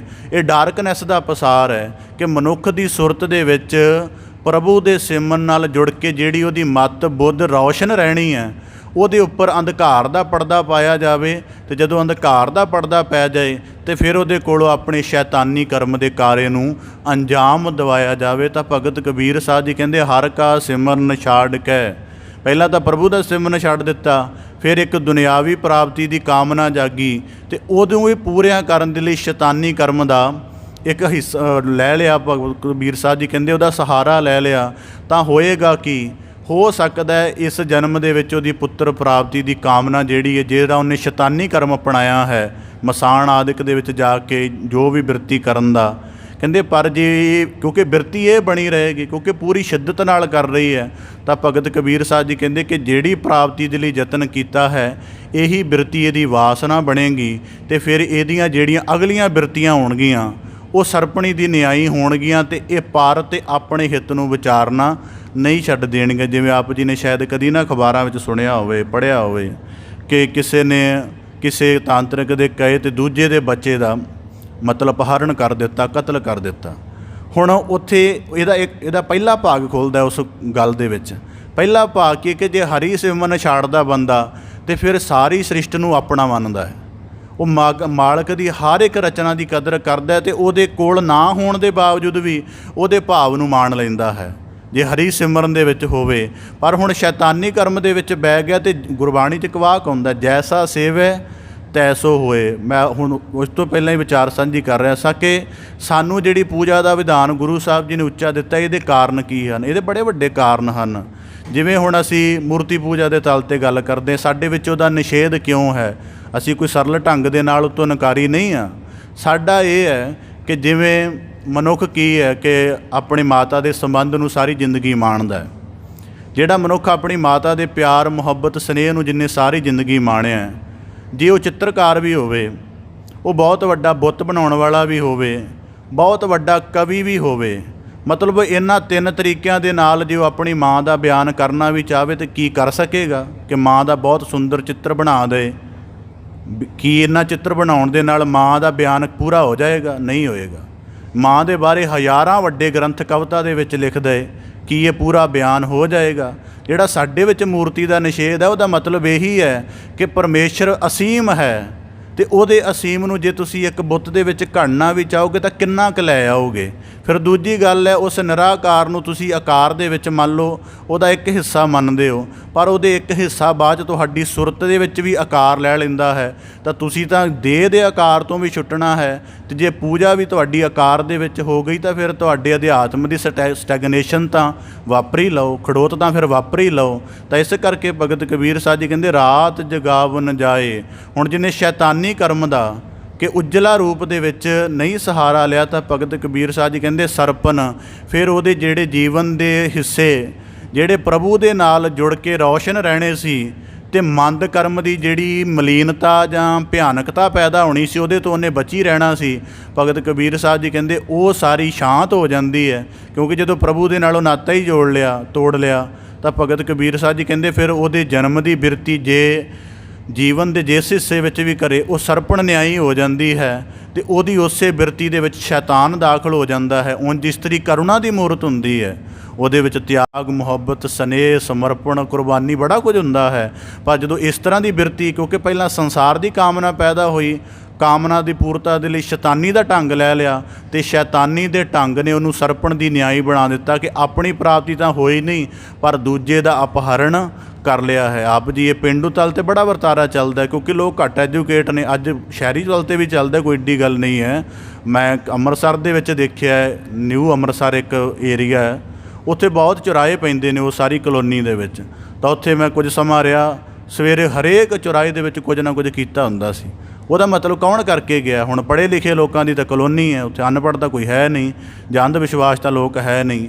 ਇਸੇ ਪ੍ਰਕਾਰ ਭਗਤ ਕਬੀਰ ਸਾਹਿਬ ਜੀ ਕਹਿੰਦੇ ਸਰਪਨ ਹੋਏ ਕੈ ਉਤਰੈ। ਪ੍ਰਭੂ ਸਿਮਰਨ ਦੇ ਵਿੱਚ ਰਹੋਗੇ ਅਤੇ ਸੁਰਤ ਦੇ ਵਿੱਚ ਅਗਿਆਨ ਦੇ ਪਸਾਰ ਨਹੀਂ ਜਾਗਣਗੇ। ਜੇ ਪ੍ਰਭੂ ਸਿਮਰਨ ਵਿੱਚ ਰਹਾਂਗੇ ਅਤੇ ਜੇ ਉਹਨੂੰ ਛੱਡ ਕੇ ਸੰਸਾਰ ਦੇ ਗੁਲਾਮ ਹੋ ਗਏ ਹਾਂ, ਅਤੇ ਫਿਰ ਸੰਸਾਰ ਨੇ ਪੂਰਤੀ ਦਾ ਢੰਗ, ਹੁਣ ਜਿਵੇਂ ਅਸੀਂ ਜਿਹੜੇ ਗੁਰੂ ਗ੍ਰੰਥ ਸਾਹਿਬ ਮਹਾਰਾਜ ਜੀ ਨਾਲ ਜੁੜੇ ਹਾਂ, ਸਾਡੇ ਜੀਵਨ 'ਚ ਵੀ ਦੁਨਿਆਵੀ ਪ੍ਰਾਪਤੀਆਂ ਦੀ ਕਾਮਨਾ ਪੈਦਾ ਹੁੰਦੀ ਹੈ, ਪਰ ਸਾਨੂੰ ਗੁਰੂ ਸਾਹਿਬ ਜੀ ਕੀ ਢੰਗ ਸਿਖਾਉਂਦੇ ਨੇ ਕਿ ਸਗਲ ਸੁਖਾਂ ਕਾ ਦਾਤਾ ਸਤਿਗੁਰ ਤਾਂ ਕੀ ਸਰਣੀ ਪਾਈ ਹੈ। ਵੀ ਭਾਈ ਠੀਕ ਹੈ ਵੀ ਤੇਰੇ ਜੀਵਨ 'ਚ ਵੇਖੋ, ਅਸੀਂ ਕਿਹੜਾ ਕਹਿ ਰਹੇ ਕਿ ਬਹੁਤ ਵੱਡੇ ਸੰਤ ਹੋ ਗਏ, ਦੁਨਿਆਵੀ ਪ੍ਰਾਪਤੀ ਦੀ ਕਾਮਨਾ ਉਪਜਣੀ ਹੈ। ਹੁਣ ਜਿਵੇਂ ਇਹਦੇ ਪ੍ਰਮਾਣ ਦੱਸਦੇ ਹਾਂ, ਬੀਬੀ ਸੁਲੱਖਣੀ ਜੀ ਸੀ, ਉਹਨਾਂ ਘਰੇ ਪੁੱਤਰ ਨਹੀਂ ਸੀ ਹੋਇਆ, ਤਾਂ ਉਹਨਾਂ ਨੇ ਕੀ ਕੀਤਾ? ਉਹਨਾਂ ਕੋਈ ਪੁੱਠ ਕਰਮ ਨਹੀਂ ਸੀ ਕੀਤਾ। ਉਹ ਕਿਹਦੇ ਕੋਲ ਗਏ? ਗੁਰੂ ਘਰ ਦੇ ਪ੍ਰਮੁੱਖ ਗੁਰਸਿੱਖ ਭਾਈ ਗੁਰਦਾਸ ਜੀ ਕੋਲ ਗਏ। ਉਹ ਕਹਿਣ ਲੱਗੇ ਜੀ ਮੈਂ ਬੜੀ ਬੇਨਤੀ ਕੀਤੀ ਹੈ ਗੁਰੂ ਹਰਗੋਬਿੰਦ ਸਾਹਿਬ ਮਹਾਰਾਜ ਜੀ ਨੂੰ, ਉਹਨਾਂ ਨੇ ਮੈਨੂੰ ਅਜੇ ਬਖਸ਼ਿਸ਼ ਨਹੀਂ ਕੀਤੀ, ਕੋਈ ਢੰਗ ਦੱਸੋ, ਕੋਈ ਜੁਗਤ ਦੱਸੋ। ਅਤੇ ਭਾਈ ਗੁਰਦਾਸ ਸਾਹਿਬ ਜੀ ਨੇ ਇੱਕ ਵਾਕ ਕਹੇ, ਕਹਿਣ ਲੱਗੇ ਕਿ ਗੁਰੂ ਕੋਲੋਂ ਇਹ ਨਹੀਂ ਕਹੀਦਾ ਹੁੰਦਾ ਕਿ ਮੇਰੇ ਮਤਲਬ ਕਿ ਸਤਿਗੁਰੂ ਸਾਹਿਬ ਜੀ ਮੇਰੇ 'ਤੇ ਕਿਰਪਾ ਕਰੋ। ਕਹਿੰਦੇ ਉਹ ਤੁਹਾਡਾ ਪਿਤਾ ਰੂਪ ਹੁੰਦਾ, ਅਤੇ ਪਿਤਾ ਰੂਪ ਦੇ ਵਿੱਚ ਤੁਹਾਡੇ ਕੋਲੋਂ ਇੱਕ ਹੱਕ ਹੁੰਦਾ ਹੈ। ਜਿਵੇਂ ਕਈ ਵਾਰੀ ਬੱਚੇ ਮਾਤਾ ਪਿਤਾ ਕੋਈ ਚੀਜ਼ ਮੰਗਦੇ ਹੋ, ਪਹਿਲਾਂ ਆਗਿਆ ਥੋੜ੍ਹਾ ਲੈਂਦੇ ਕਿ ਤੁਸੀਂ ਮੈਨੂੰ ਚੀਜ਼ ਦਿਓਗੇ ਕਿ ਨਹੀਂ ਦਿਓਗੇ, ਉਹ ਸਿੱਧੀ ਮੰਗ ਲੈਂਦੇ ਨੇ। ਤਾਂ ਭਾਈ ਗੁਰਦਾਸ ਸਾਹਿਬ ਜੀ ਕਹਿੰਦੇ ਆਪਣਾ ਤੇਰਾ ਭਰੋਸਾ ਮਜ਼ਬੂਤ ਹੈ, ਅਤੇ ਤੂੰ ਸਿੱਧਾ ਹੀ ਗੁਰੂ ਸਾਹਿਬ ਜੀ ਕੋਲ ਜਾ ਅਤੇ ਕਹੋ ਗੁਰੂ ਸਾਹਿਬ ਜੀ ਦਿਓ। ਅਤੇ ਫਿਰ ਉਹਨਾਂ ਨੇ ਇੱਕ ਜੁਗਤ ਦੱਸ ਦਿੱਤੀ ਕਿ ਉਹ ਤੂੰ ਇੱਕ ਪੈਨ ਕਾਪੀ ਵਗੈਰਾ ਲੈ ਜਾਣਾ। ਤਾਂ ਉਹ ਕਹਿਣ ਲੱਗੇ ਕਿ ਗੁਰੂ ਸਾਹਿਬ ਜੀ ਕਹਿੰਦੇ ਤੇਰੇ ਕਰਮ 'ਚ ਨਹੀਂ ਹੈ। ਤਾਂ ਉਹ ਕਹਿਣ ਲੱਗੇ ਚਲੋ ਠੀਕ ਹੈ, ਮੈਨੂੰ ਤੁਹਾਡੇ ਇਸ ਬਚਨ 'ਤੇ ਵੀ ਵਿਸ਼ਵਾਸ ਹੈ, ਪਰ ਤੁਸੀਂ ਲਿਖਤ ਵਿੱਚ ਦੇ ਦਿਓ, ਵੀ ਆਪਣੇ ਹਸਤ ਕਮਲ ਨਾਲ ਲਿਖ ਦਿਓ। ਗੁਰੂ ਸਾਹਿਬ ਜੀ ਦੀ ਕਰੁਣਾ ਜਾਗ ਪਈ, ਤਾਂ ਉਹਨਾਂ ਨੇ ਉੱਥੇ ਸੱਤ ਦਾ ਨਿਸ਼ਾਨ ਪਾ ਦਿੱਤਾ। ਇਹ ਜੁਗਤ ਹੈ ਕਿ ਜਿਹੜੀ ਭਗਤੀ ਰੂਪ ਕਰਕੇ, ਸਿਮਰਨ ਰੂਪ ਕਰਕੇ, ਸੇਵਾ ਰੂਪ ਕਰਕੇ ਅਸੀਂ ਗੁਰੂ ਦੁਆਰ ਤੋਂ ਪ੍ਰਾਪਤ ਕਰ ਲੈਣੀ। ਔਰ ਇਹਦਾ ਦੁਨਿਆਵੀ ਨਿਜ਼ਾਮ ਵੀ ਤਾਂ ਇਹੀ ਹੈ। ਹੁਣ ਦੁਨੀਆ ਦੇ ਵਿੱਚ ਕੋਈ ਬੰਦਾ ਪ੍ਰਾਪਤੀ ਕਰਦਾ ਹੈ, ਕੀ ਉਹਦੇ ਲਈ ਉਹਨਾਂ ਸਮਾਂ ਨਹੀਂ ਲਗਾਉਂਦਾ? ਇੱਕ ਵਿਦਿਆਰਥੀ ਹੈ, ਉਹਨੇ ਡਾਕਟਰ ਬਣਨਾ, 15-20 ਸਾਲ ਨਹੀਂ ਲਗਾਉਂਦਾ। ਅਤੇ ਜੇ ਕੋਈ ਦੁਨਿਆਵੀ ਪ੍ਰਾਪਤੀ ਦੁਨਿਆਵੀ ਢੰਗ ਦੇ ਨਾਲ ਨਹੀਂ ਮਿਲ ਰਹੀ, ਪਰਮੇਸ਼ਰ ਕੋਲੋਂ ਪ੍ਰਾਪਤ ਕਰਨੀ ਆ, ਤਾਂ ਫਿਰ ਧਰਮ ਦੇ ਅਨੁਸਾਰ ਜਿਹੜੀ ਪ੍ਰਭੂ ਦੀ ਪ੍ਰਾਪਤੀ ਦੇ ਢੰਗ ਨੇ ਉਹਨਾਂ ਨੂੰ ਅਪਣਾਉਣ ਦੇ ਵਿੱਚ ਕੀ ਹਰਜ ਹੈ? ਤਾਂ ਭਗਤ ਕਬੀਰ ਸਾਹਿਬ ਜੀ ਕਹਿੰਦੇ ਇਸੇ ਪ੍ਰਕਾਰ ਸਰਪਨ ਹੋਏ ਕਹਿ ਉਤਰੈ, ਭਾਵ ਕਿ ਉਂਝ ਕਰੁਣਾ ਦੀ ਮੂਰਤ ਹੈ, ਪਰ ਜਦੋਂ ਸ਼ੈਤਾਨੀਅਤ ਸ਼ਾਮਲ ਹੋ ਜਾਂਦੀ ਹੈ ਤਾਂ ਇਹ ਸਰਪਣ ਦੀ ਨਿਆਈ ਹੋ ਜਾਂਦੀ ਹੈ। ਅਤੇ ਆਪਣੇ ਜੀਵਨ ਦੀ ਉੱਚਤਾ ਜਿਹੜੀ ਸਿਮਰਨ ਦੇ ਵਿੱਚ ਪਾ ਕੇ ਪ੍ਰਭੂ ਰੂਪ ਹੋ ਜਾਣਾ ਸੀ ਅਤੇ ਆਪਣੇ ਜੀਵਨ ਨੂੰ ਮੁਕਤ ਕਰ ਲੈਣਾ ਸੀ। ਸੇਵਾ ਇਹੋ ਜਿਹਾ ਕਰਮ ਕਰਕੇ ਸੁਰਤ ਮਲੀਨ ਹੋ ਗਈ ਹੈ, ਸੰਸਾਰ ਮੁਖੀ ਹੋ ਗਈ ਹੈ ਅਤੇ ਆਖਰ ਇਹਦੇ ਵਿੱਚ ਹੀ ਭਰਮ ਰਹੇ ਹਨ। ਕਬੀਰ ਹਰਿ ਕਾ ਸਿਮਰਨ ਛਾਡਿ ਕੈ ਅਹੋਈ ਰਾਖੈ ਨਾਰ। ਇਸੇ ਪ੍ਰਕਾਰ ਅਗਲਾ ਸ਼ਲੋਕ ਵੀ ਇਸੇ ਨਾਲ ਸੰਬੰਧਿਤ ਹੈ। ਹੁਣ ਇਹ 2 ਸ਼ਲੋਕ ਇਸੇ ਨਾਲ ਸੰਬੰਧਿਤ ਨੇ। ਪਹਿਲੇ ਵਿੱਚ ਆਇਆ ਰਾਤ ਜਗਾਵਨ ਜਾਏ, ਇਹਦਾ ਭਾਵ ਹੈ ਕਿ ਅੱਜ ਵੀ ਇਹ ਕਰਮ ਪ੍ਰਚਲਿਤ ਨੇ, ਉਦੋਂ ਵੀ ਪ੍ਰਚਲਿਤ ਸਨ। ਅਗਲਾ ਕਰਮ ਆਇਆ ਹੈ ਕਬੀਰ ਹਰਿ ਕਾ ਸਿਮਰਨ ਛਾਡਿ ਕੈ ਅਹੋਈ ਰਾਖੈ ਨਾਰ। ਅਹੋਈ ਬਾਰੇ ਸ਼ਾਇਦ ਆਪ ਜੀ ਜਾਣਦੇ ਹੋ। ਅੱਸੂ ਦੇ ਨਰਾਤਿਆਂ ਤੋਂ ਬਾਅਦ ਇੱਕ ਤਿਉਹਾਰ ਆਉਂਦਾ ਹੈ, ਇੱਕ ਮਿੱਟੀ ਦੀ ਮੂਰਤੀ ਕੰਧ ਦੇ ਉੱਪਰ ਆਦਿਕ ਬਣਾਈ ਜਾਂਦੀ ਹੈ, ਕੁਝ ਦਿਨ ਪੂਜਾ ਕੀਤੀ ਜਾਂਦੀ ਹੈ। ਫਿਰ ਕੱਤਕ ਦੇ ਮਹੀਨੇ ਦੀ ਚਾਨਣੀ ਏਕਮ ਨੂੰ ਉਹਨੂੰ ਉਤਾਰ ਕੇ ਜਲ ਪ੍ਰਵਾਨ ਆਦਿਕ ਕਰ ਦਿੱਤਾ ਜਾਂਦਾ। ਵਿਸ਼ੇਸ਼ ਕਰਕੇ ਨੌਜਵਾਨ ਬੱਚੀਆਂ ਕਰਦੀਆਂ ਨੇ ਇਹ ਕਰਮ। ਤਾਂ ਭਗਤ ਕਬੀਰ ਸਾਹਿਬ ਜੀ ਕਹਿੰਦੇ ਹਰਿ ਕਾ ਸਿਮਰਨ ਛਾਡਿ ਕੈ ਅਹੋਈ ਰਾਖੈ ਨਾਰ, ਵਰਤ ਆਦਿਕ ਦਾ ਕਰਮ। ਹੁਣ ਇਹਦੇ ਵਿੱਚ ਵੀ ਉਹੀ ਪ੍ਰਮੁੱਖਤਾ ਹੈ ਕਿ ਭਗਤ ਕਬੀਰ ਸਾਹਿਬ ਜੀ ਕਹਿੰਦੇ ਕਿ ਹਰਿ ਕਾ ਸਿਮਰਨ ਛਾਡਿ ਕੈ, ਜੀਵਨ ਦੇ ਵਿੱਚ ਜਿਹੜੀ ਊਰਜਾ ਬਣਦੀ ਹੈ ਉਹਦੇ ਵਿੱਚ ਪ੍ਰਭੂ ਦੇ ਸਿਮਰਨ ਨੂੰ ਕੇਂਦਰ ਬਣਾਉਣ ਦੀ ਬਜਾਏ ਜਿਹੜੇ ਅਹੋਈ ਭਾਵ ਜਿਹੜੀ ਹੈ ਹੀ ਨਿਸ਼ਫਲ, ਅਹੋਈ ਦਾ ਭਾਵ ਜਿਹੜੀ ਨਹੀਂ ਹੋਈ, ਜਿਹਦਾ ਪਿਛੋਕੜ ਕੋਈ ਖਾਸ ਨਹੀਂ ਬਣਦਾ, ਉਹ ਇੱਕ ਲੋਕ ਧਰਮ ਹੈ। ਇਸ ਕਰਕੇ ਸਾਡੇ ਇੱਕ ਫੋਕਲੋਰ ਦੀ ਇੱਕ ਟਰਡੀਸ਼ਨ ਚੱਲਦੀ ਹੈ, ਉਹਦੇ ਵਿੱਚੋਂ ਬੰਦਿਆਂ ਨੂੰ ਇਹ ਨਹੀਂ ਸਮਝ ਆਉਂਦਾ ਕਿ ਜਿਹੜਾ ਅਸੀਂ ਧਰਮ ਦਾ ਕੰਮ, ਜਿਹਨੂੰ ਧਰਮ ਦਾ ਕੰਮ ਸਮਝ ਕਰਕੇ ਕਰ ਰਹੇ ਹਾਂ, ਕੀ ਇਹਦੀ ਕੋਈ ਸਾਡੇ ਧਰਮ ਵਿੱਚੋਂ ਸਵੀਕ੍ਰਿਤੀ ਮਿਲਦੀ ਹੈ ਜਾਂ ਕੋਈ ਇਹਦਾ ਹਵਾਲਾ ਮਿਲਦਾ ਜਾਂ ਨਹੀਂ ਮਿਲਦਾ। ਤਾਂ ਇਸ ਕਰਕੇ ਉਹ ਕਈ ਵਾਰੀ ਮਿਲਦਾ ਨਹੀਂ ਹੁੰਦਾ ਤਾਂ ਬੰਦਾ ਅਗਿਆਨ ਵਿੱਚ ਹੀ ਉਹ ਕਰਮ ਕਰੀ ਜਾਂਦਾ ਹੈ। ਤਾਂ ਇਸੇ ਪ੍ਰਕਾਰ ਭਗਤ ਕਬੀਰ ਸਾਹਿਬ ਜੀ ਕਹਿੰਦੇ ਅਹੋਈ ਰਾਖੈ ਨਾਰ। ਤਾਂ ਇਸੇ ਪ੍ਰਕਾਰ ਗੁਰਬਾਣੀ ਦਾ ਵਾਕ ਹੈ ਜੈਸਾ ਸੇਵੈ ਤੈਸੋ ਹੋਏ। ਹੁਣ ਅਹੋਈ ਦਾ ਭਾਵ ਕੀ ਹੈ ਕਿ ਜਿਨ੍ਹੇ ਕੋਈ ਨਿਸ਼ਚਿਤਤਾ ਧਾਰਨ ਨਹੀਂ ਕੀਤੀ ਜਾਂ ਜਿਹਦੇ ਕੋਈ ਗੁਣਾਂ ਦਾ ਕੋਈ ਸਰੂਪ ਨਹੀਂ ਬਣਾਇਆ ਜਾ ਰਿਹਾ। ਹੁਣ ਅਸੀਂ ਅਕਾਲ ਪੁਰਖ ਇੱਕ ਨਾਮ ਕਹਿੰਦੇ ਹਾਂ, ਉਹਦੇ ਕਿੰਨੇ ਗੁਣ ਗੁਰਬਾਣੀ 'ਚ ਅਸੀਂ ਵਰਣਨ ਕਰਦੇ ਹਾਂ। ਪ੍ਰਤਪਾਲਕ ਹੈ, ਦਾਤਾਰ ਹੈ, ਅੰਤਰਜਾਮੀ ਹੈ। ਅਹੋਈ ਭਾਵ ਜਿਹਦੀ ਪੂਜਾ ਸਗਲ ਪ੍ਰਕਾਰ ਦੀ ਪੂਜਾ, ਉਹਦਾ ਕਿਹੜਾ ਗੁਣ ਮਨੁੱਖ ਅਪਣਾ ਰਿਹਾ ਜਾਂ ਉਹਦੇ ਵਿੱਚੋਂ ਕਿਹੜਾ ਗੁਣ ਜਿਹੜਾ ਆਪਣੇ ਆਪ ਦੇ ਵਿੱਚ ਇੱਕ ਵਿਕਸਿਤ ਹੋ ਰਿਹਾ, ਕੋਈ ਵੀ ਨਹੀਂ ਹੋ ਰਿਹਾ। ਤਾਂ ਭਗਤ ਕਬੀਰ ਸਾਹਿਬ ਜੀ ਕਹਿੰਦੇ ਜਦੋਂ ਗੁਣਹੀਣ ਦੀ ਪੂਜਾ ਕਰਾਂਗੇ ਤੇ ਖੁਦ ਵੀ ਗੁਣਹੀਣ ਰਹਿ ਜਾਵਾਂਗੇ ਤਾਂ ਹੋਏਗਾ ਕਿ ਗਧ ਹੀ ਹੋਏ ਕੈ ਉਤਰੈ ਭਾਰ ਸਹੈ ਮਨ ਚਾਰ। ਜਿਵੇਂ ਗਧਹੀ ਦਾ ਭਾਵ ਕੀ ਹੈ ਕਿ ਉਹਦੇ ਕੋਲ ਉਹਦੀ ਮੱਤ ਨਹੀਂ ਵਿਕਸਿਤ ਹੁੰਦੀ।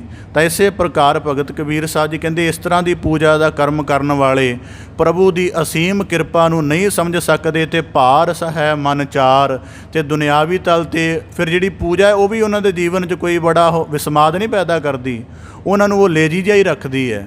ਲੇਜੀ ਦਾ ਮਤਲਬ ਕੀ ਹੈ ਕਿ ਜਿਵੇਂ ਬੰਦਾ ਜਿਹਦੀ ਪੂਜਾ ਕਰਦਾ ਹੋਵੇ, ਬਾਅਦ 'ਚ ਉਹਨੂੰ ਵਹਾਉਣਾ ਪਏ ਜਾਂ ਕਿਸੇ ਤਰ੍ਹਾਂ ਨਾਲ ਕ੍ਰੀਮੇਸ਼ਨ ਕਰਨਾ ਪਵੇ ਉਹਦਾ, ਤਾਂ ਜੇ ਤਾਂ ਉਹਦੀ ਪੂਜਾ ਸੁਰਤ ਦੇ ਜਾਗੇ ਹਿੱਸੇ ਵਿੱਚੋਂ ਹੋਵੇ ਤਾਂ ਉਹ ਦੂਜਾ ਕਰਮ ਨਹੀਂ ਕਰ ਸਕਦਾ, ਪਰ ਉਹ ਕਰਦੇ ਨੇ। ਇਹਦਾ ਮਤਲਬ ਭਗਤ ਕਬੀਰ ਸਾਹਿਬ ਜੀ ਕਹਿੰਦੇ ਗਧ ਹੀ ਹੋਏ ਕੈ ਉਤਰੈ।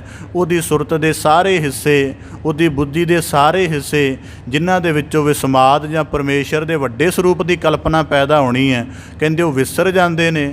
ਭਾਰ ਸਹੈ ਮਨ ਚਾਰ, ਅਤੇ ਆਪਣੀ ਸੁਰਤ ਨੂੰ ਮਲੀਨ ਕਰਕੇ ਪੂਜਾ ਦੇ ਛੋਟੇ ਕਰਮ ਨੂੰ ਅਪਣਾ ਕੇ ਉਹ ਆਪਣੇ ਭਾਰ ਸਹਿ ਮਨ ਚਾਰ। ਫਿਰ ਦੁਨਿਆਵੀ ਤਲ 'ਤੇ ਇੱਕ ਪੂਜਾ ਹੈ ਜਿਹਨੇ ਜੀਵਨ ਦੇ ਵਿੱਚ ਪ੍ਰਭੂ ਦੇ ਗੁਣਾਂ ਦਾ ਵਾਸ ਕਰਾਉਣਾ ਹੈ, ਇੱਕ ਪੂਜਾ ਹੈ ਜਿਹੜੀ ਕੇਵਲ ਬਾਹਰ ਮੁਖੀ ਰਹਿ ਗਈ ਹੈ। ਤਾਂ ਭਗਤ ਕਬੀਰ ਸਾਹਿਬ ਜੀ ਕਹਿੰਦੇ ਭਾਰ ਸਹਿ ਮਨ ਚਾਰ, ਅਤੇ ਫਿਰ ਉਹ ਕਦੀ ਵੀ ਇਸ ਗੱਲ ਤੋਂ ਮੁਕਤ ਨਹੀਂ ਹੁੰਦੇ ਹਨ। ਇਸ ਪ੍ਰਕਾਰ ਭਗਤ ਕਬੀਰ ਸਾਹਿਬ ਜੀ 3 ਸ਼ਲੋਕਾਂ ਦੁਆਰਾ ਉਪਦੇਸ਼ ਬਖਸ਼ਿਸ਼ ਕਰਕੇ ਨਵਾਜਦੇ ਹਨ। ਮਰਕਜ਼ ਕੀ ਰਿਹਾ ਇਸ ਗੱਲ ਦਾ? ਹਰਿ ਕਾ ਸਿਮਰਨ ਛਾਡਿ ਕੈ ਰਾਤ ਜਗਾਵਨ ਜਾਏ, ਜਾਂ ਦੂਜਾ ਅਹੋਈ ਰਾਖੈ ਨਾਰ ਸੈਂਟਰ ਨਹੀਂ ਹੈ, ਸੈਂਟਰ ਹੈ ਹਰਿ ਕਾ ਸਿਮਰਨ ਛਾਡਿ ਕੈ, ਕਿ ਜਿਹੜਾ ਪ੍ਰਭੂ ਸਿਮਰਨ ਛੱਡ ਕੇ ਕੋਈ ਵੀ ਕਰਮ ਕਰਦਾ। ਗੁਰਬਾਣੀ ਦੇ ਵਿੱਚ ਵਾਕ ਅਸੀਂ ਪੜ੍ਹਦੇ ਹਾਂ ਕਿ ਵਿਣ ਪਰਮੇਸ਼ਰ ਜੋ ਕਰੈ ਫਿੱਟ ਸੋ ਜੀਵਨ ਸੋਏ। ਜਿਸ ਕਰਮ ਦਾ ਧੁਰ ਮਰਕਜ਼ ਅੱਲਾ ਤਾਲਾ ਅਕਾਲ ਪੁਰਖ ਨਹੀਂ ਬਣਦਾ, ਉਹ ਕਰਮ ਕੋਈ ਵੀ ਹੋਵੇ ਉਹ ਮਨੁੱਖ ਦੀ ਜ਼ਿੰਦਗੀ ਦਾ ਸਫਲਤਾ ਦਾ ਮਰਕਜ਼ ਨਹੀਂ ਬਣ ਸਕਦਾ। ਇਸ ਪ੍ਰਕਾਰ ਇਹਦੇ ਵਿੱਚ ਕਰਮਕਾਂਡ ਦਾ ਵੀ ਨਿਸ਼ੇਧ ਹੈ ਕਿ ਜਿਹੜੀ ਪੂਜਾ ਦਾ ਵਿਧਾਨ ਹੈ, ਅਸੀਂ ਕਿਸੇ ਦਾ ਨਿਸ਼ੇਧ ਕਰ ਲੱਗਿਆ ਉਹਨੂੰ ਰੱਦ ਨਹੀਂ ਕਰਦੇ। ਅਸੀਂ ਕਹਿੰਦੇ ਹਾਂ ਕਿ ਜਿਹੜੀ ਸਾਡੀ ਗੁਰਬਾਣੀ ਦੇ ਵਿੱਚ ਸ਼ਬਦ ਦਾ ਅਨੁਭਵ ਆਇਆ ਹੈ ਉਹਦੇ ਵਿੱਚ ਉਸ ਗੱਲ ਨੂੰ ਕਿਵੇਂ ਸਮਝਿਆ ਜਾਂਦਾ ਹੈ। ਮਸਲਾ ਇਹ ਹੈ, ਕਈ ਵਾਰੀ ਸਮਝ ਲਿਆ ਜਾਂਦਾ ਹੈ ਕਿ ਦੂਜੇ ਦੇ ਪੱਖ ਦੀ ਚਰਚਾ ਕੀਤੀ ਹੈ, ਸ਼ਾਇਦ ਉਹਨੂੰ ਰੱਦ ਕੀਤਾ ਹੈ, ਇਹ ਉਹਦੀ ਸਮਝ ਹੈ, ਉਹਨੂੰ ਮੁਬਾਰਕ ਹੈ, ਉਹਦਾ ਜਿਵੇਂ ਅਭਿਆਸ ਹੈ। ਪਰ ਜਿਸ ਗੁਰੂ ਦੀ ਸ਼ਰਨ ਅਸੀਂ ਲੱਗੇ ਹਾਂ ਜਾਂ ਜਿਹੜੀ ਸ਼ਬਦ ਦੀ ਵਿਚਾਰ ਦੇ ਵਿੱਚੋਂ ਗਿਆਨ ਦਾ ਪੱਖ ਅਸੀਂ ਮਾਣਿਆ ਹੈ, ਤਾਂ ਉਹਦਾ ਪੱਖ ਜੋ ਹੈ ਅਸੀਂ ਉਹ ਅਪਣਾਉਣਾ ਹੈ। ਇਸ ਪ੍ਰਕਾਰ ਭਗਤ ਕਬੀਰ ਸਾਹਿਬ ਜੀ ਸਾਨੂੰ ਬਖਸ਼ਿਸ਼ ਕਰਦੇ ਹਨ। ਬਾਣੀ ਵਿੱਚ ਬੜੇ ਕਮਾਲ ਦੇ ਇਸ ਤਰ੍ਹਾਂ ਦੇ ਵਾਕ ਆਉਂਦੇ ਨੇ, ਭੈਰੋ ਭੂਤ ਸੀਤਲਾ ਤਾਵੈ ਖਰ ਬਾਨੋ ਸ਼ਾਰ ਉਡਾਵੈ। ਉਹਦੇ ਵਿੱਚ ਆਉਂਦਾ ਹਉ ਤਾਂ ਏਕ ਰਮਈਆ ਲੈ ਹੋ, ਕਿ ਸਾਡਾ ਅਸਲ ਮਾਲਕ ਪ੍ਰਭੂ ਦੀ ਬੰਦਗੀ ਨਾਲ ਹੈ। ਬਾਹਰੀ ਕਰਮ ਤਾਂ ਦੁਨਿਆਵੀ ਲੋਕਾਂ ਨੂੰ ਰਿਝਾਉਣ ਦੇ ਲਈ ਹਨ, ਪ੍ਰਭੂ ਦੀ ਰਿਝਾਉਣ ਦੇ ਲਈ ਨਹੀਂ ਹਨ। ਸਵੇਰੇ ਤਾਂ ਪ੍ਰਸਾਦ ਸਵਈਏ ਬਾਣੀ ਪੜ੍ਹਦੇ ਹਾਂ, ਉਹਦੇ ਵਿੱਚ ਆਪ ਜੀ ਤਮਾਮ ਐਸੇ ਜ਼ਿਕਰ ਪੜ੍ਹਦੇ ਹੋ कि किस प्रकार को बुतान को पूजत है, पस को मृतान को पूजन तायो, कूर क्रिया उर्जो सब ही जग श्री भगवान को भेद ना पायो। कि ਇੰਨੀਆਂ ਛੋਟੀਆਂ ਸਾਧਨਾਵਾਂ ਦੇ ਵਿੱਚ ਥੋੜ੍ਹਾ ਪ੍ਰਭੂ ਪਿਆ ਹੈ, ਉਹ ਤਾਂ ਕੇਵਲ ਉਹਦੀ ਯਾਦ ਵਿੱਚ ਪਿਆ ਹੈ। ਇਸ ਕਰਕੇ ਸਾਰੇ ਗ੍ਰੰਥ ਕਹਿੰਦੇ ਨੇ, ਸਾਰੀ ਦੁਨੀਆ ਦੇ, ਕਿ ਸਭ ਤੋਂ ਵੱਡਾ, ਪ੍ਰਭੂ ਤੋਂ ਵੱਡਾ ਵੀ ਉਹਦਾ ਨਾਮ। ਪ੍ਰਭ ਕਾ ਸਿਮਰਨ ਸਭ ਤੇ ਉੱਚਾ, ਇੱਕੋ ਹੀ ਗੱਲ ਕਹੀ ਗਈ ਹੈ, ਹੋਰ ਤਾਂ ਕੋਈ ਨਹੀਂ ਕਹੀ ਗਈ। ਇਸ ਕਰਕੇ ਭਗਤ ਕਬੀਰ ਸਾਹਿਬ ਦੀ ਕਿਰਪਾ ਕਰਨ ਅਸੀਂ ਆਪਣੇ ਨਾ ਵਿਕਾਰਾਂ ਦੇ ਕੁਟੰਬ ਨੂੰ ਪਾਲਣ ਵਿੱਚ ਭਰਮੀਏ, ਨਾ ਦੁਨਿਆਵੀ ਕੁਟੰਬ ਦੇ ਪ੍ਰਪੰਚਾਂ ਦੇ ਲਈ ਯਤਨਸ਼ੀਲ ਹੋਈਏ। ਕੇਵਲ ਪ੍ਰਭੂ ਦੀ ਯਾਦ ਸੰਭਾਲਣ ਦੇ ਲਈ ਆਪਣੇ ਜੀਵਨ ਦੀ ਊਰਜਾ ਦਾ ਬਲ ਲਗਾਈਏ। ਇਸੇ ਪ੍ਰਕਾਰ ਅਗਰ ਦੁਨਿਆਵੀ ਪ੍ਰਾਪਤੀ ਦੀ ਕਾਮਨਾ ਉੱਠਦੀ ਹੈ ਤਾਂ ਸਤਿਗੁਰੂ ਦੀ ਸੇਵਾ ਅਤੇ ਸਿਮਰਨ ਦਾ ਕਰਮ ਅਪਣਾ ਕੇ, ਉਸ ਕਰਮ ਦੇ ਵਿੱਚ ਜੇ ਕਰਮ ਦੀ ਪ੍ਰਾਪਤੀ ਨਾ ਵੀ ਨਾ ਆਵੇ ਤਾਂ ਬੰਦੇ ਨੂੰ ਭਾਣੇ ਦੇ ਸਹਿਤ ਸੰਤੋਖ ਆ ਜਾਂਦਾ ਹੈ। ਪਰ ਜਿਹੜੇ ਅਸੀਂ ਦੁਨਿਆਵੀ ਅਤੇ ਸ਼ੈਤਾਨੀ ਢੰਗ ਅਪਣਾਉਂਦੇ ਹਾਂ, ਉਹਦੇ ਨਾਲ ਮਨੁੱਖ ਦੀ ਬਿਰਤੀ ਦੈਂਤਾਂ ਵਰਗੀ ਹੋ ਜਾਂਦੀ ਹੈ। ਭਗਤ ਕਬੀਰ ਸਾਹਿਬ ਦੀ ਕਿਰਪਾ ਕਰਨ, ਸ਼ਲੋਕਾਂ ਦੇ ਭਾਵ ਉਪਦੇਸ਼ ਸਾਡੇ ਸਾਰਿਆਂ ਦੇ ਹਿਰਦਿਆਂ ਅੰਦਰ ਵਸ ਜਾਣ ਦੀ, ਸਾਰਿਆਂ ਦਾ ਇੱਥੇ ਆਇਆ ਸਫਲਾ ਹੋਵੇ। ਪਾਵਨ ਬਾਣੀ ਦੀ ਲੜੀਵਾਰ ਵਿਆਖਿਆ ਦੀ ਆਪ ਜੀ ਦੇ ਨਾਲ ਸਾਂਝ ਪਾਉਂਦਿਆਂ ਹੋਈਆਂ ਬੇਅੰਤ ਭੁੱਲਾਂ ਦੀ ਖਿਮਾ ਜਾਚਨਾ ਜੀ। ਬੜੇ ਅਦਬ ਸਹਿਤ ਗੱਜ ਕੇ ਫਤਿਹ ਅਰਜ ਕਰੋ ਜੀ। ਵਾਹਿਗੁਰੂ ਜੀ ਕਾ ਖਾਲਸਾ, ਵਾਹਿਗੁਰੂ ਜੀ ਕੀ ਫਤਿਹ।